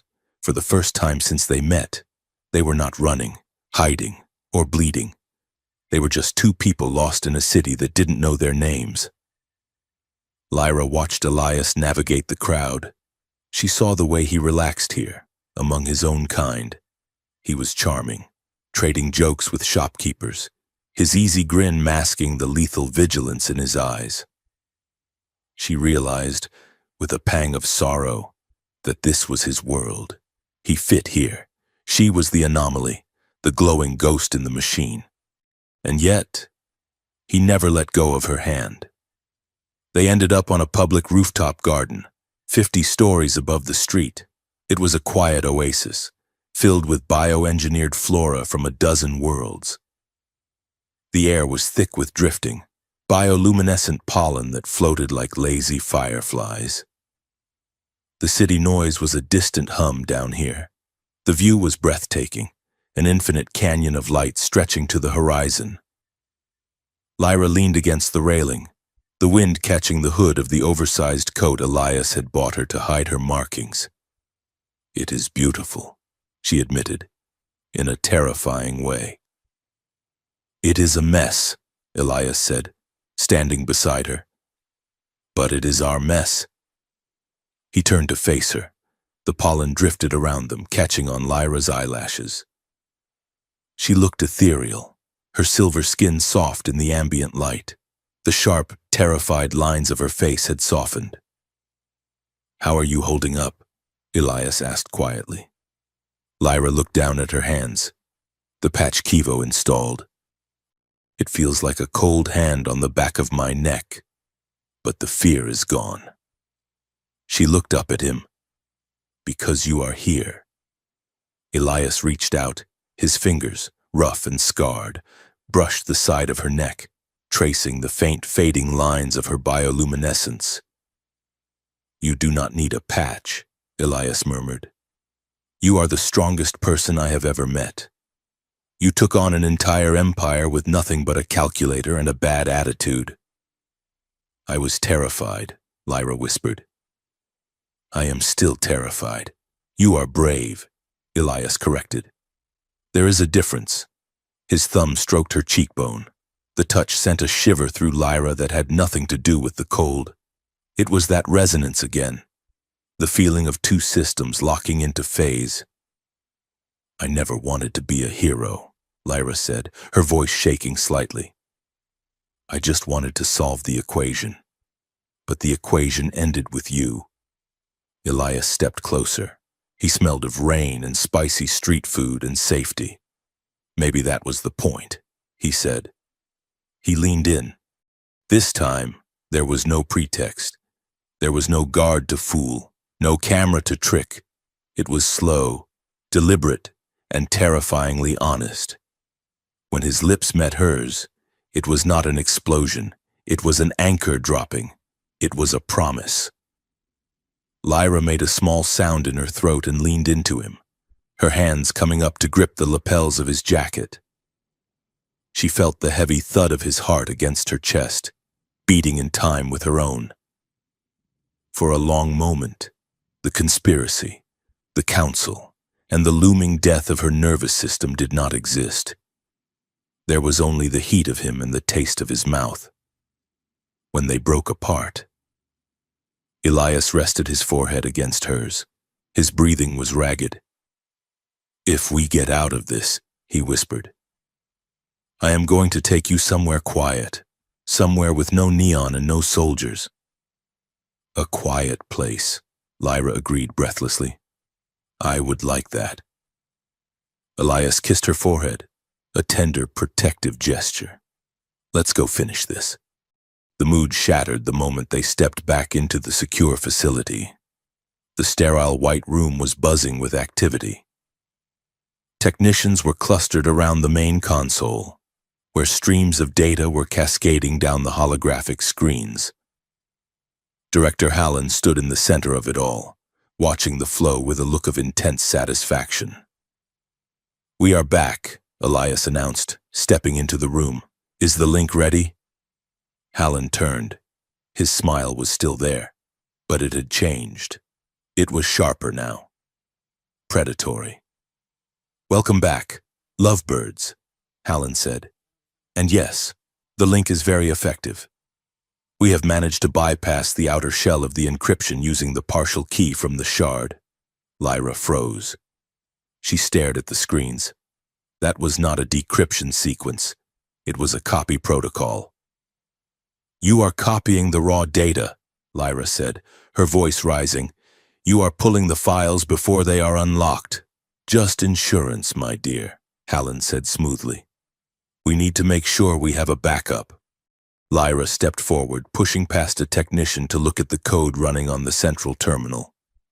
Her eyes widened. "This is not a backup.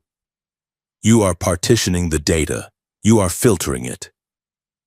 She spun around to face Elias. "He is isolating the files on the joint security protocols. He is burying the evidence of the human corporation's involvement." Elias went very still. He looked at Hallen. "Is that true, Director?" Hallen sighed, as if explaining something simple to a child. "Elias, look at the big picture. If we release everything, the full, unfiltered truth, It will not just bring down the Valyrian Council, it will destabilize the Alliance.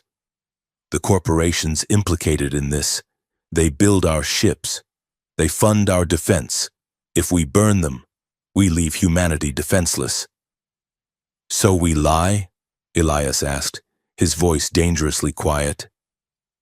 We manage the truth, Hallen corrected. We use the evidence of Valyrian aggression to force a regime change. We get the council removed. We get peace. But we do not need to tear our own house down to do it. He walked over to Elias, placing a hand on his shoulder. Think about it. Elias, a promotion, a directorship. You can stop running. You can be a hero of the Alliance. All you have to do is let us handle the girl. She is a valuable asset. We can keep her comfortable. Lyra backed away, her heart hammering. He was going to silence her, not with a kill seed, but with a cage. Elias looked at Hallen's hand on his shoulder. Then he looked at Lyra. He saw the betrayal in her eyes, the terror returning. He thought about the rooftop. He thought about the vow. I am not a hero, Elias said softly. He grabbed Hallen's wrist, twisting it violently. Hallen shouted as Elias drove a knee into his stomach, sending the director crumpling to the floor. Secure them, Hallen wheezed, pointing a shaking finger. The 4 guards in the room raised their stun rifles. Elias did not hesitate. He flipped a heavy table, shoving it toward the guards to create a temporary barrier. Lyra, the door, he roared. Lyra scrambled for the exit, her hands flying over the keypad. Locked. Hallen had sealed the room. Elias drew his blaster and fired, not at the guards, but at the cooling unit of the main server bank. The tank ruptured, spewing a cloud of freezing white vapor into the room. In the chaos, Elias vaulted the table. He moved like a whirlwind, using the butt of his pistol to crack the jaw of the nearest guard. A stun bolt grazed his shoulder, numbing his left arm. But he didn't slow down. He grabbed a stun grenade from the fallen guard's belt and pulled the pin. Fire in the hole! He kicked the grenade toward the back of the room and grabbed Lyra, shoving her to the floor and covering her body with his. The blast was deafening, a concussive thump that rattled the walls and blew out the lights. Elias hauled Lyra up. The door lock had shorted out in the blast. He kicked it open. Move! They sprinted into the corridor. Alarms were blaring now. Red emergency lights bathed the hallway in blood-colored pulses. More guards were coming from the elevator bank ahead. Down! Elias shoved Lyra toward a service stairwell. They took the stairs 2 at a time, descending into the building's sublevels. They needed to reach the old metro tunnels that ran beneath the foundation. They burst out of the stairwell into the underground parking garage. A squad of tactical officers was waiting, deployed behind riot shields. Stop! Drop your weapons! Elias didn't stop. He spotted a structural support pillar, a massive concrete column wrapped in reinforcement bands. Lyra, get behind me.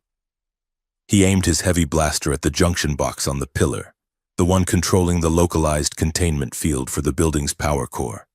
It was a desperate, stupid move. He pulled the trigger. The junction box exploded and the containment field collapsed. A shockwave of pure kinetic energy rippled outward, shattering the concrete and sending cars flying like toys. The force of the blast hit them. Elias spun, wrapping his arms around Lyra and turning his back to the explosion. He took the full force of the impact. Lyra felt the wind knocked out of her as they were thrown through the air. They crashed into a maintenance alcove, rolling across the hard floor. Dust and debris rained down. Silence returned, broken only by the groaning of the building above. Lyra coughed, pushing herself up. Elias?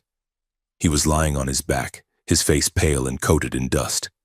A jagged piece of rebar had pierced his side, and blood, bright Red human blood was soaking his shirt.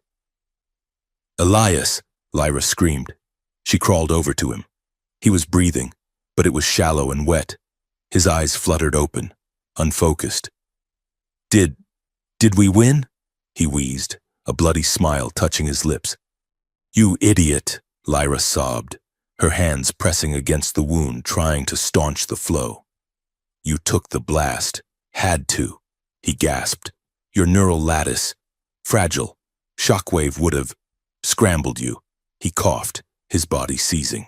His eyes started to roll back. His heart rate was plummeting. She could feel his biofield fading. The warmth that kept her alive was turning cold. "No," Lyra whispered. "No. You do not get to do this.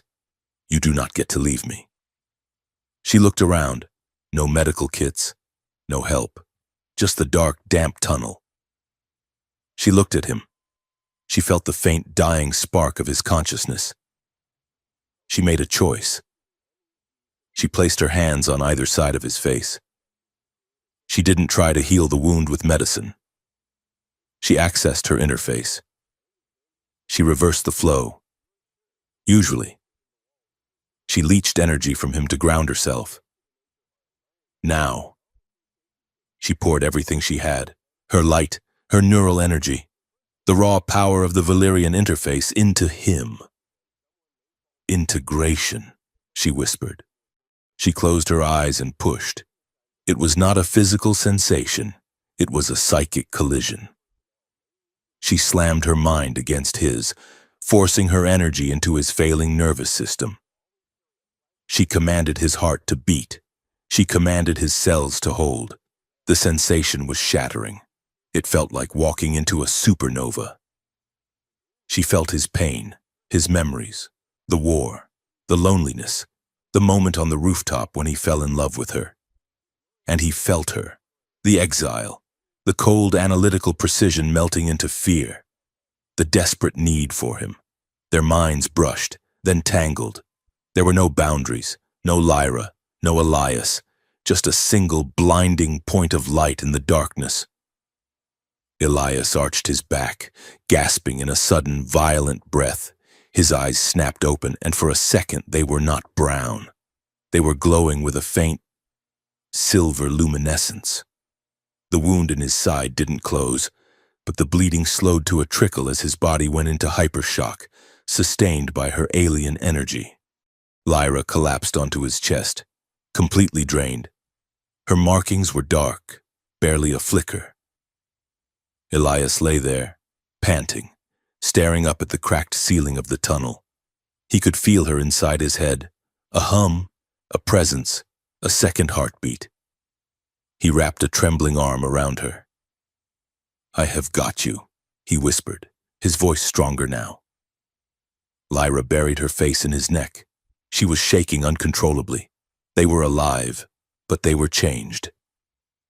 The wall between species had been breached, not by politics, but by blood and spirit. They lay in the dark for a minute, gathering the strength to stand. They had to move. Hallen would be coming. The summit was tomorrow. "We have to go." Elias groaned, sitting up and pulling Lyra with him. "Where?" Lyra asked, her voice a fragile whisper. "To the spire," Elias said, his eyes burning with a terrifying resolve. "We are going to burn Hallen down. We are going to burn it all down." He helped her stand, and as they limped into the shadows of the tunnel, their movements were perfectly synced, two halves of a single broken weapon aimed at the heart of the Empire. The water in the abandoned transit hub was black and still, reflecting the flickering emergency lights like a dark mirror. It smelled of stagnant rain, rust, and the deep, earthy decay of a city's forgotten foundations. Above them, through meters of concrete and steel, the distant rumble of the metro train sounded like thunder rolling inside a mountain. Lyra sat on a dry patch of concrete, her back against a graffiti-covered pillar. Her silver skin was dull, the bioluminescence reduced to a faint, sickly gray pulse that barely illuminated the darkness. In her lap, she cradled Elias's head. He was burning. The fever from the abdominal wound was a physical heat radiating through his damp shirt, searing her skin where they touched. He drifted in a restless, pained delirium, muttering names of people she did not know, ghosts from wars fought on planets she had never seen. The patch Dr. Kivo had installed was failing. Lyra could feel the kill seed clawing at the base of her skull, a cold, creeping numbness that tasted like iron. It was reclaiming her inch by inch. But the physical pain was nothing compared to the hollow, crushing weight in her chest as she looked down at the human man who had thrown himself into a shockwave for her. He looked so fragile, without his armor, without the sharp wit and the soldier's stance. He was just flesh and bone, easily broken. Lyra wept. Valyrians did not weep like humans. Their tears were viscous and glowing, trailing down her cheeks like liquid starlight. One drop fell, landing on Elias's cheek. He stirred. His eyelids fluttered, heavy and swollen, before opening to reveal eyes that were glassy but focused. He looked up at her, seeing the glowing track of the tear on his skin. "You are leaking," he rasped. His voice was a ruin, barely a whisper over the sound of the water. Lyra let out a choked sound that was half laugh, half sob. She brushed the hair back from his sweat-slicked forehead.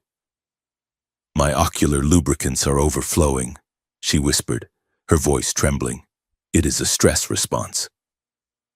Elias tried to smile, but it turned into a grimace of pain. He reached up, his hand shaking violently, and caught another tear with his thumb. "Why are you crying, Lyra?" he asked softly. "We are still breathing." "I am not crying because I am dying." "Elias," she confessed, the words spilling out in a rush. "I have made peace with the void.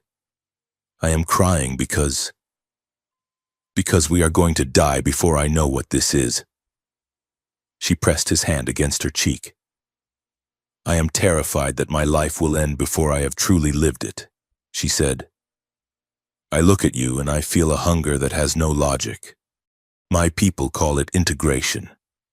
But this is more. It is violent and beautiful, and it hurts more than the seed." Elias looked at her. The fever haze seemed to clear from his gaze, replaced by a raw, naked intensity. He saw her, not the alien, not the mission, not the asset. He saw the woman who had pulled him back from the brink of death in the tunnel, who had shared her soul to keep his heart beating. He realized, with a sudden, sharp clarity, that he was done running. He had spent his life fighting for causes he didn't believe in, protecting people who didn't care. Now, at the end of the line, in a flooded basement, he had found his home. "Come here," he whispered. Lyra leaned down. "No," Elias said, his voice stronger, closer. He pulled her down. She shifted, lying beside him on the cold concrete, heedless of the dirt or the damp. She curled into him, burying her face in the curve of his neck. They stopped holding back. There was no more time for professional boundaries or interspecies protocols. The fear of the end stripped away every defense they had left. When Elias kissed her, it was not like the desperate distraction at the embassy or the tentative promise on the rooftop. It was a surrender. It was a claiming. Lyra gasped against his mouth as the sensation hit her, a tidal wave of warmth and terrifying need. She wrapped her arms around him, careful of his wound but desperate to be as close as physics would allow. The connection between them, already forged in the fire of the explosion, flared into blinding life. It was not just physical. As their bodies pressed together, seeking comfort and heat in the cold dark, their minds brushed against each other. Lyra felt his awe. She felt his astonishment that she, this creature of light and intellect, would choose him, a broken soldier with blood on his hands. She felt his fierce, protective love wrapping around her like a shield. And Elias felt her. He felt the vast, crystalline structure of her mind, usually so orderly. Now a storm of emotion centered entirely on him. He felt her sense of safety, her realization that she was not alone in the universe as long as he held her. The outline of their bodies seemed to blur in the shadows. Lyra's skin began to glow, not with the frantic flashing of distress, but with a deep, steady rhythm, a heartbeat of azure and gold that pulsed in time with Elias's breathing. The kill seed screamed and receded. It could not find a foothold. The biofeedback loop they created was a closed circuit of pure life force. Her alien biology and his human resilience fed into each other, stabilizing the trauma, knitting tissue, and quieting the static. In the silence of the transit hub, with only the distant trains bearing witness, they held each other with a desperate tenderness. It was an act of defiance against the galaxy that wanted them dead. They loved each other with the ferocity of two people who knew the clock was ticking, and in doing so, they broke the clock. An hour later, or perhaps a lifetime, the silence had settled into something peaceful. They lay huddled together under a pair of thermal blankets Elias had scavenged from his emergency kit. The glow of Lyra's skin had dimmed to a soft, warm ember light, just enough to see each other's faces in the gloom. Elias was pale, but his breathing was deep and even.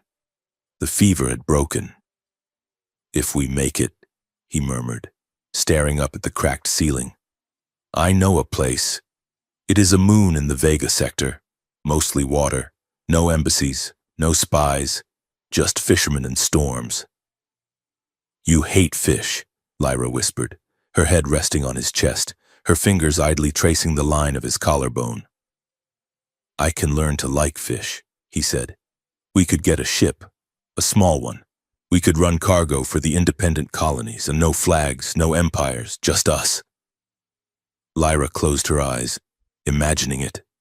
The freedom of the open star lanes, the silence of deep space shared with him. "I used to think home was Ethelgard," she said softly. "I thought it was the data streams and the golden halls. When I was cast out, I thought I had lost my center of gravity." She tightened her grip on him, but I was wrong. Home is not a coordinate. Elias, it is not a place you go. It is the person who stays. You stayed. Elias kissed the top of her head. "I am not going anywhere." The words hung in the air, a promise and a challenge. Lyra sat up slowly. The despair that had crippled her earlier was gone, replaced by a cold, diamond-hard resolve. She felt the strength of their bond humming in her blood, a new hybrid energy that made her mind feel sharper than it ever had before. She closed her eyes and reached inward. The encrypted files from the High Council were still there, locked behind the wall of the kill seed, but now she had a battering ram. She used the connection with Elias, the warmth, the stability, the human chaos that grounded her quantum logic, and she smashed through the barrier. The data flooded her mind. She saw it all. She gasped, her eyes snapping open. They were glowing a fierce, angry violet.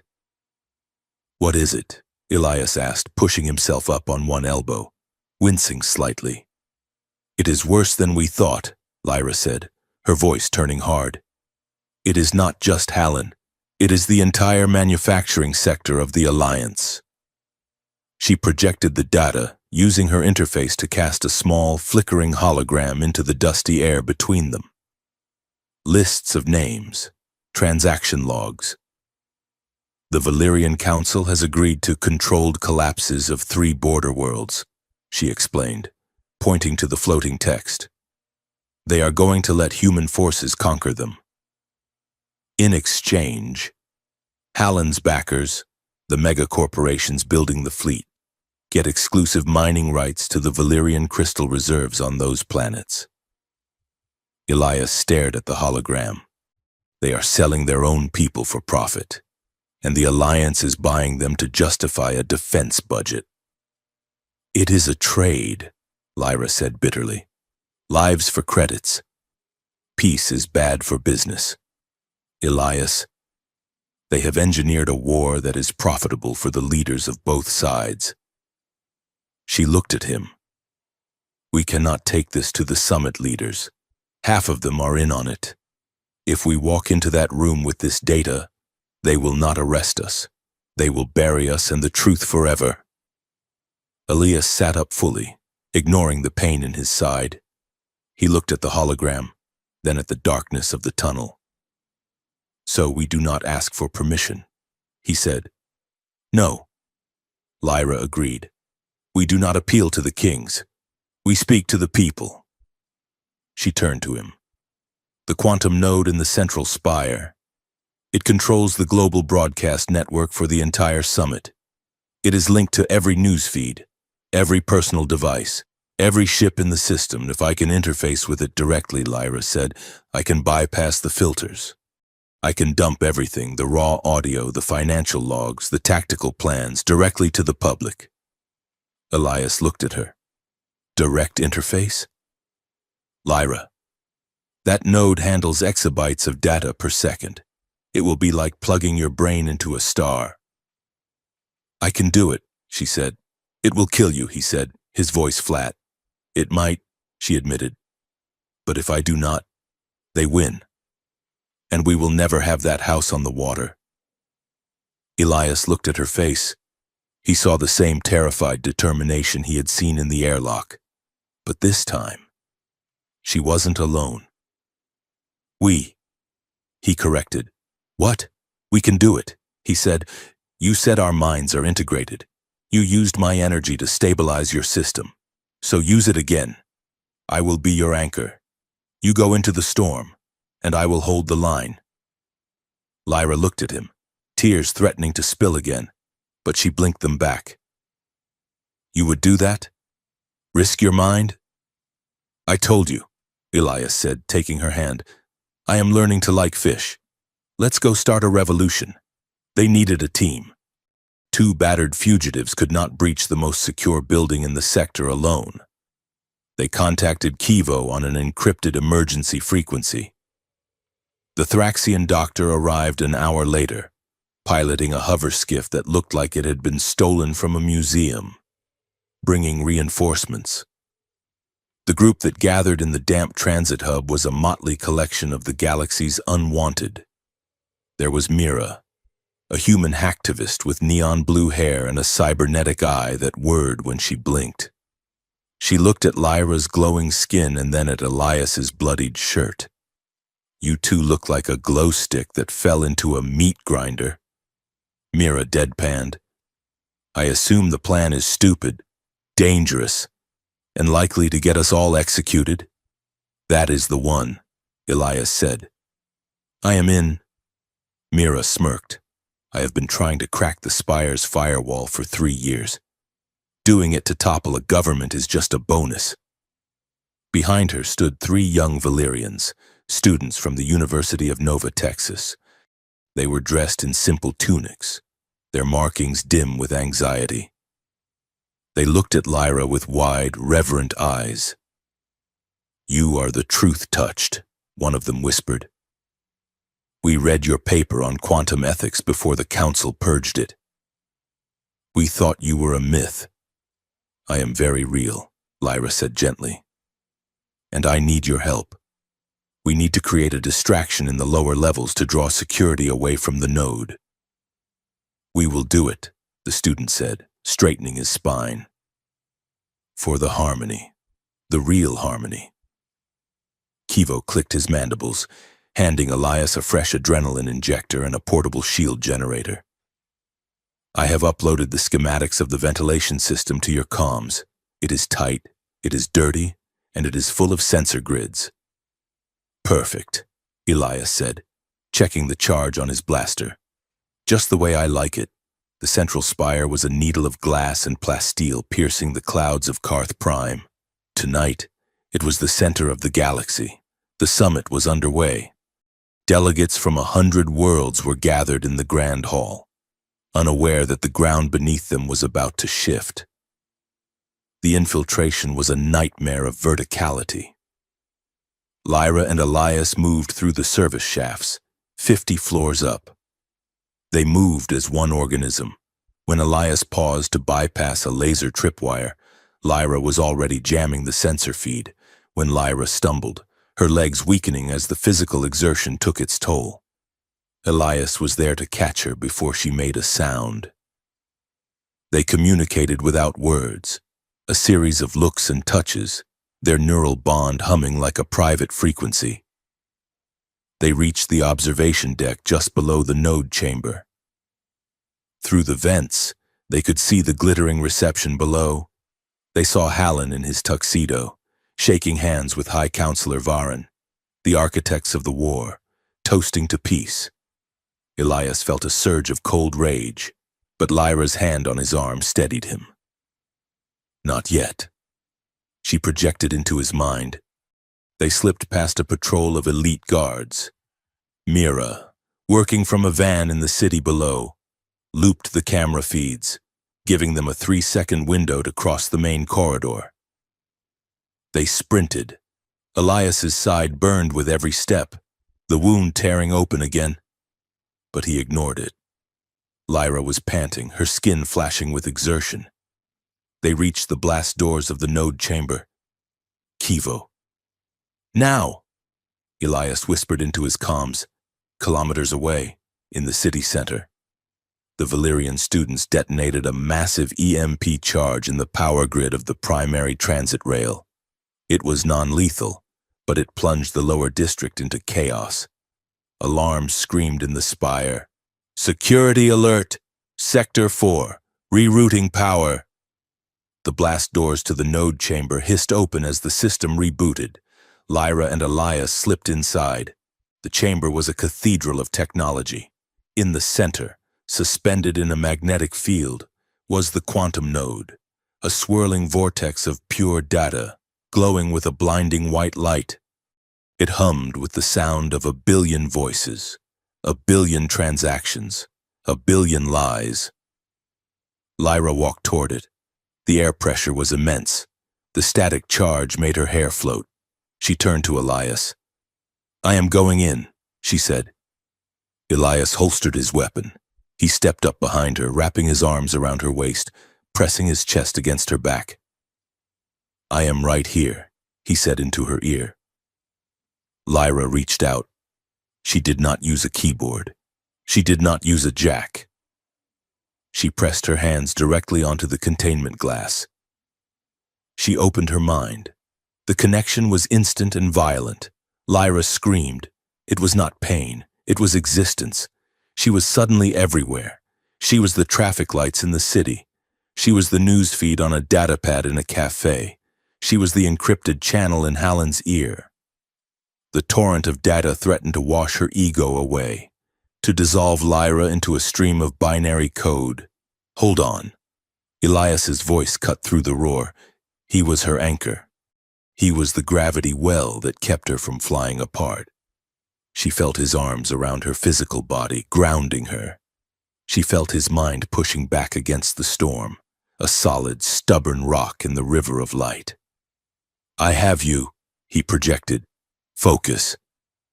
Lyra focused. She found the files in her own memory, the recordings of the council, the financial logs, the video of the staged attacks. She grabbed them with mental talons and hurled them into the stream. "Broadcast," she commanded. "Override all protocols. Priority Alpha. Destination, everywhere." The spire shook. In the grand hall below, the giant holographic screens displaying the summit agenda flickered and died. A gasp went through the crowd of dignitaries. Hallen looked up, frowning. Then, the screens flared back to life. But it was not the agenda. It was a video. Grainy, shaky footage from Lyra's memory. It showed Valyrian stealth ships painting their hulls with human markings. It showed Counselor Varen ordering a purge. Then came the audio. Hallen's voice, clear and undeniable, negotiating the mining rights for a planet that had not yet been conquered. We need a casualty count of at least 10,000 to justify the mobilization, Hallen's voice said to the room. Hallen's face went white. High Counselor Varen dropped his glass of nectar. The silence in the room was shattered by the sound of 100 data pads beeping at once. The files were hitting the public networks. Every citizen on Karth Prime, every Valyrian on the station, everyone with a connection was seeing the truth. Chaos erupted. In the node chamber, the backlash hit. Lyra had forced the system to accept a data dump that violated every safety protocol. The node fought back. A surge of feedback, pure, unadulterated quantum energy, slammed into her. She arched back, a sound of agony tearing from her throat. Her bioluminescence flared so bright it blinded the security cameras, turning her into a silhouette of pure white fire. "Lyra!" Elias shouted, tightening his grip, trying to pull her away. But she couldn't let go, not until the upload was complete. 98%, 99, done. The containment glass shattered. Lyra was thrown backward. Elias caught her, and they crashed to the floor. The room was silent, save for the sparking of the ruined console. Lyra lay in his arms. She was not glowing. Her skin had gone dark, not the gray of illness, but the terrifying flat black of a burnt-out star. The kill seed, fueled by the massive energy surge, had finally completed its work. It had consumed her neural lattice. "Lyra?" Elias shook her. "Lyra, look at me." Her eyes opened. They were dull. The intelligence, the fire, the light, it was fading. "Did they see?" she whispered, her voice barely audible. "They saw." Elias choked out, tears streaming down his face. "Everyone saw." "You did it." Lyra smiled. It was a small, weak thing. "Good." She breathed. Then her eyes rolled back. Her chest stopped moving. "No," Elias whispered. He placed his hand on her heart. It was fluttering, erratic, failing. The connection in his mind, the warm, vibrant presence of her, snapped. Silence. "No!" Elias roared. He gathered her limp, dark body into his arms. He stood up, swaying, his own blood dripping onto the floor. Security forces were storming the corridor outside. He could hear boots, shouting, the charge of weapons. He didn't care. He held her tight against him. "Don't you dare leave me," he whispered into her hair. "We have a deal." But Lyra of the Seventh House was gone, leaving only a broken shell in the arms of the human who loved her. The truth was out. The world was burning, and the light had gone out of the universe. The central spire of Karth Prime was no longer a monument to order. It was a tomb of smoke and screaming alarms. Elias moved through the haze like a man wading through deep water. His lungs burned with every breath, tasting of ozone and pulverized drywall.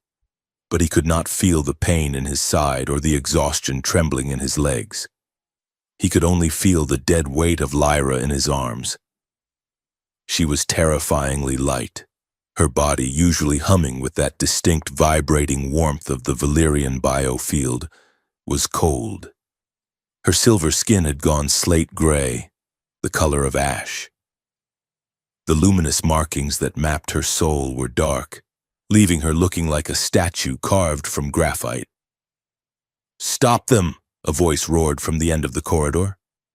A squad of Karth Prime security officers emerged from the smoke, weapons raised. Their armor was scuffed, their visors reflecting the strobing emergency lights. Elias did not stop. He did not even slow down.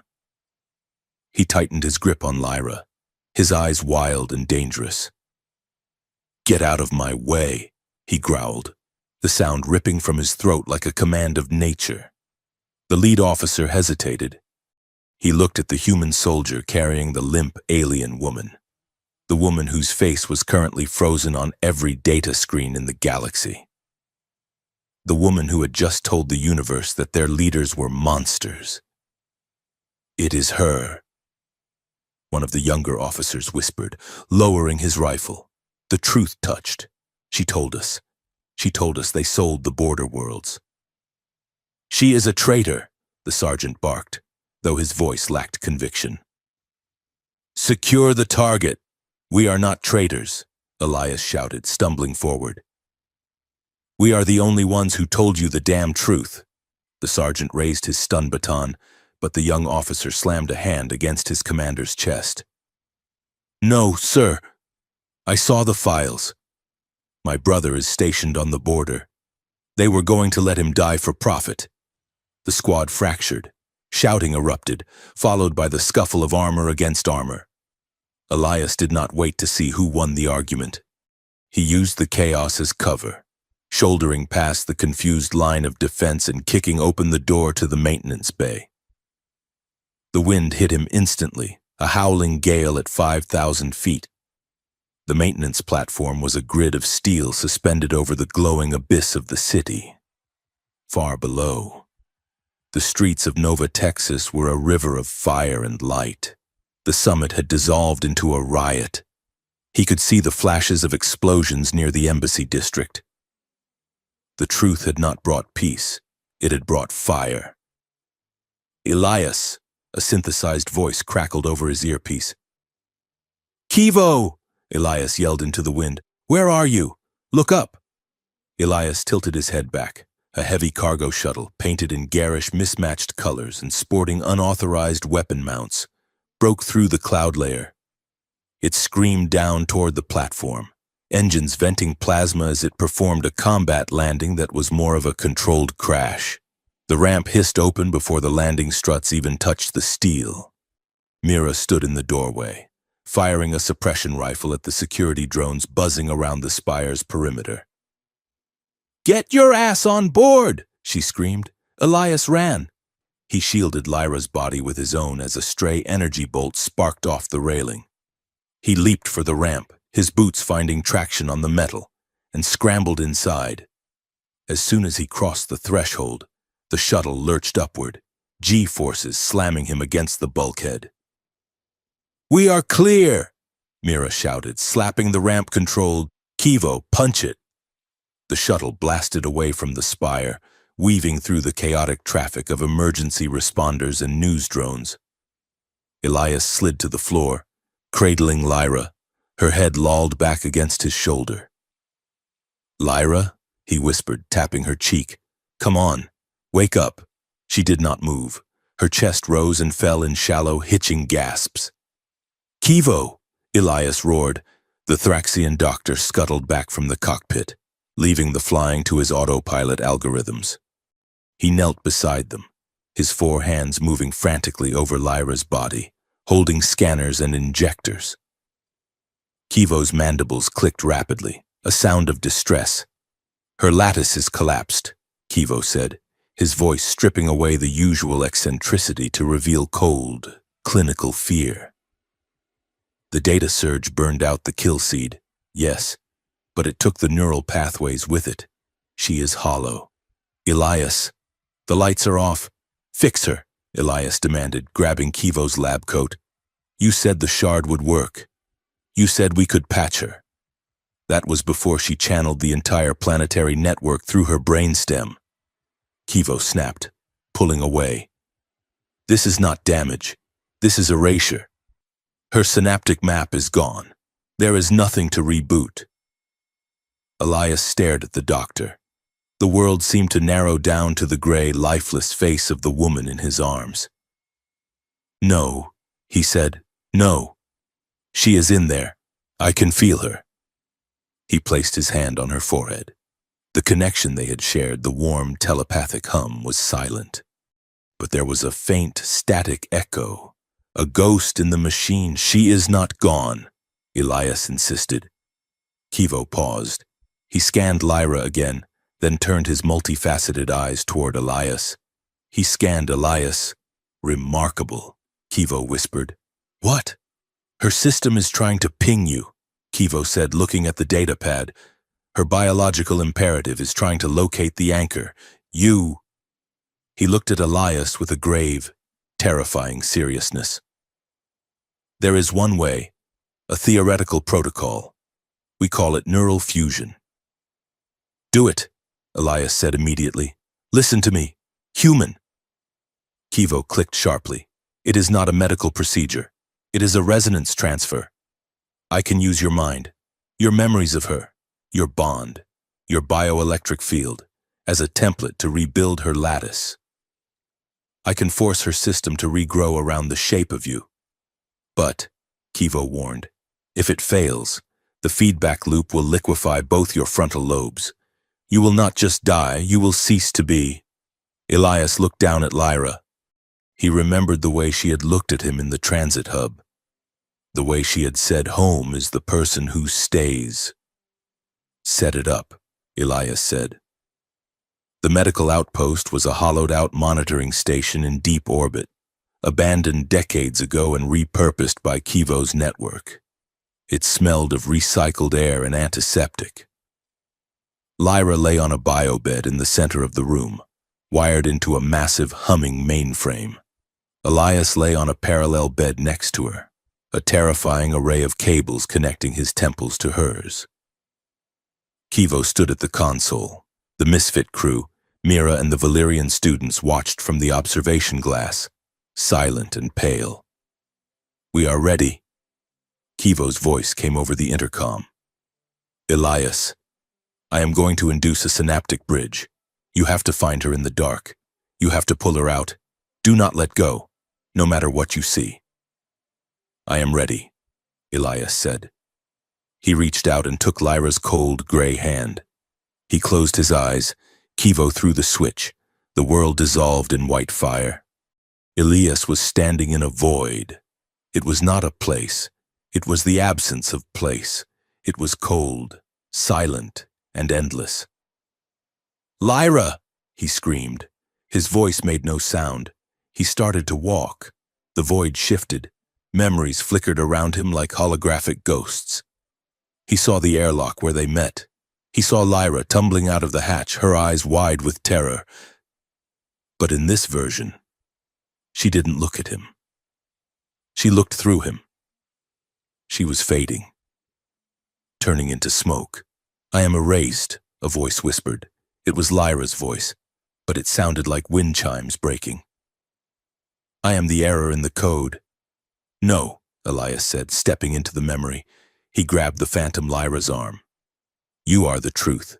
The scene shattered and reformed. They were in the embassy alcove. The music of the gala was distorted, slow and heavy. He was kissing her, but she was cold as ice. This is a lie, the voice whispered. You are a soldier. I am a target. This is just biology seeking survival. It was the doubt. It was her internal monologue. The fear that she was unlovable, that she was just a mission to him. Elias pulled the memory Lyra closer. He felt the chill radiating off her skin. It started as survival. He admitted to the dark, but it ended as a vow. He kissed her. In the mindscape, the act was an explosion of color. The cold shattered. The memory Lyra gasped, and for a second, her skin glowed. Elias? He held on to that spark. He pulled. The scene shifted again. The rooftop garden, the pollen drifting like stars. This time, Lyra was there. Not a memory, but her. She was standing at the railing, looking out at a city that was burning. She looked tired. Her light was dim, flickering like a dying bulb. You should not be here, she said, not turning to face him. This is the end of the file. The data is corrupted. I am rewriting the file, Elias said, walking toward her. You will be damaged, she said. If you tie yourself to a broken system, you will break too. Let me go. Elias, you saved the galaxy. That is enough. I do not care about the galaxy, Elias said, stopping right behind her. He wrapped his arms around her waist. He rested his chin on her shoulder. I care about the girl who likes spicy food even though it hurts. I care about the analyst who hacked a gravity rail because she refused to fall. Lyra turned in his arms. Her eyes were black voids. I am empty, she whispered. The council took my place. The seed took my mind. I have nothing left to give you. Then take mine, Elias said. He pressed his forehead against hers. He didn't just offer comfort. He offered everything. He opened the floodgates of his own mind. He gave her his memories of her, how she looked in the light of the blaster fire, how she felt in his arms in the flooded basement, the way his heart stuttered every time she smiled. He gave her the template of his love. He showed her that she wasn't defined by the council or the code, but by the way she was reflected in his soul. It is too much, she gasped. It is irrational. It is human, Elias whispered. Take it. Lyra hesitated. Then slowly, she reached out. She placed her hands on his chest. Catching up, she whispered, repeating the words she had said before the lights went out. I am just catching up. She stepped into him. The void exploded into light, not just silver but gold, red and warm, chaotic blue, the colors of a new spectrum. In the medical bay, the monitors screamed, "Vital spike," Kivo yelled. Their delta waves are synchronizing. It is off the charts, on the beds. Elias and Lyra arched their backs in unison, a spasm of pure energy racking their bodies. Lyra's skin, which had been dead gray, suddenly flushed. But it wasn't the cool, steady azure of the Valyrians. It was a riot of color. Veins of gold ran through the silver. The markings on her face shifted, breaking the rigid geometric symmetry of the High Council and reforming into swirling organic patterns that looked like nebulas. She gasped, a sound of life rushing back into a vacuum. Her eyes snapped open. Elias woke a second later, gasping as if he had just surfaced from deep water. He ripped the cables off his temples and scrambled off the bed, stumbling toward her. Lyra? She blinked, her pupils dilated, adjusting to the light. She looked at her hands. The markings were pulsing with a warm, steady rhythm, a heartbeat that matched his own. She looked up at Elias. Her gaze was different. The cool, analytical distance was gone completely. Her eyes held a depth of emotion that was almost overwhelming. You are loud, she whispered, a smile breaking across her face. What? Elias breathed, clutching the side of the bed. Your thoughts, she said, reaching out to touch his face. You are thinking that I look like a sunrise. It is very loud. Elias laughed, a choked, hysterical sound. He grabbed her hand and kissed the palm, then the wrist, then her forehead. You are back. Lyra sat up, testing her limbs. She felt the change immediately. The Valyrian hive mind, the constant background hum of her species, was gone. She reached for it, but there was only silence. She was biologically exiled, but in its place was something else. She could feel Elias. She could feel Mira in the observation room, her anxiety, her relief. She could feel the electromagnetic thrum of the station's reactor. She was a hybrid, a bridge between the organic and the digital, the Valyrian and the human. I am not back, Lyra said softly, interlacing her fingers with Elias's. I am something new. The galaxy did not fix itself overnight. The broadcast from the spire had broken the illusion, but it had left a mess in its wake. On Karth Prime, the government collapsed. Director Hallen was arrested by his own security detail, found cowering in a secure bunker.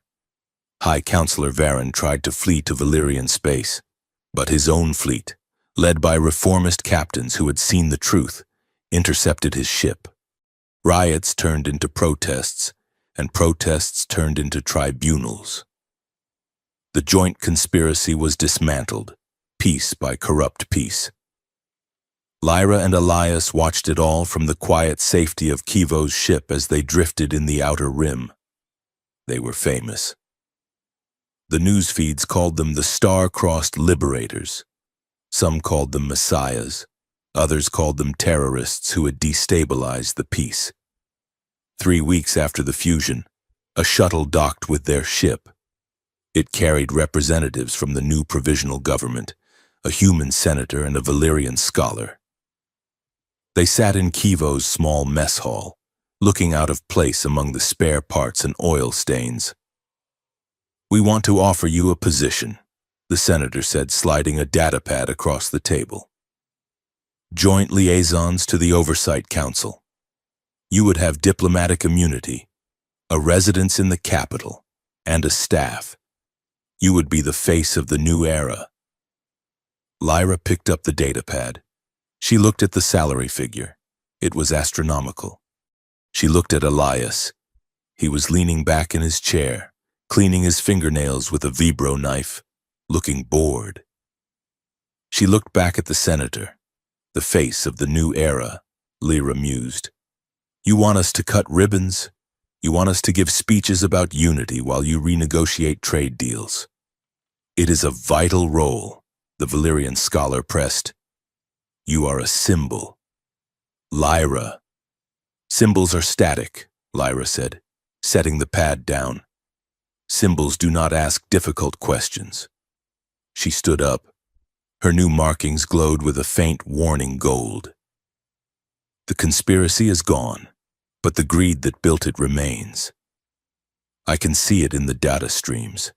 I can see the corporations shifting their assets, preparing to buy influence in the new government." She leaned over the table. "If we work for you, we have to look the other way." "We are not good at looking the other way," Elias added, sheathing his knife. "We tried it." "Gave me an ulcer, so you refuse?" the senator asked, offended. "We decline," Lyra corrected. "We have our own ship. We have a very talented, if expensive, doctor. And we have a list of every black site and illegal operation that was in those files." "We are going to visit them," Elias said, a wolfish grin spreading across his face. "We are going to make sure the cleanup is thorough. And if we find you backsliding," Lyra said softly, her eyes flashing, "we will broadcast that too." The representatives left in a huff. Kivo walked in from the cockpit, all 4 arms crossed. "You turned down the pension? I was hoping to retire to a mud bath spa on Tarsus." "Sorry, Doc," Elias said. "You are stuck with us." The nebula was a bruise of purple and gold against the darkness of space. It swirled outside the viewing deck of the rusty mantis, vast and silent. Lyra stood at the window, wrapped in a heavy thermal robe. She was still adjusting to her new biology. She felt the cold more than she used to, but she also felt the beauty of the nebula with an intensity that brought tears to her eyes. Elias stepped up behind her. He didn't say a word. He just wrapped his arms around her waist and pulled her back against his chest. Lyra leaned into him, letting his warmth seep into her. She felt his heartbeat against her spine. It was the rhythm she lived by now. "You know," Elias murmured into her hair, "technically, I saved you." Lyra laughed. It was a rich, throaty sound, far from the polite chimes of her old life. "Your memory is flawed, human. I recall dragging you through a tunnel while you bled on my boots." "I loosened the jar," Elias countered. "You just twisted the lid." Lyra turned in his arms to face him. Her skin was luminous in the starlight, the gold patterns shifting slowly like liquid metal. "You died for me," she whispered, the banter fading into reverence. "You walked into a shockwave because you refused to let me break." "I would do it again," Elias said. "Every time?" He reached up and traced the line of her cheek. "I was a soldier without a war. Lyra, I was drifting. You gave me a direction. Lyra covered his hand with hers. I lost everything, she said quietly. My caste, my status, the mind I was born with. I am an exile in my own skin. She looked deep into his eyes. But I would lose it all 1,000 times over to keep this, to keep the right to stand here with you and speak the truth. She felt the bond between them flare, a warm, golden resonance that blurred the lines between his emotions and hers. I love you, Elias said. The words were simple, but in the new language of their shared mind they carried the weight of a supernova. I know, Lyra smiled, tears filling her eyes. I can feel it. It is very loud. Elias grinned and leaned down to kiss her. It was slow, deep, and full of promises of trouble to come. Pilot to lovebirds. Kivo's voice crackled over the ship's intercom, ruining the moment perfectly. We are picking up a distress signal from a mining colony in the outer belt. Union busting. Thugs with military surplus gear. Elias broke the kiss, resting his forehead against Lyra's. Duty calls? He asked. Lyra looked at the nebula, then back at the man who had become her universe. Let's go be terrible for their business, she said. Elias turned to the comms. Plot a course. Kivo. Lyra took Elias's hand. Her grip was strong, her skin warm. She wasn't the fragile analyst anymore, and he wasn't the jaded mercenary. They were something new, something dangerous. As the rusty mantis spun up its FTL drive, turning the stars into streaks of infinite light, Lyra didn't look back at the galaxy she had left behind. She looked forward, into the dark, ready to light it up. Engage, she commanded. The ship vanished into the jump, racing toward the next truth. Two fugitives in love, running toward the horizon that never ended.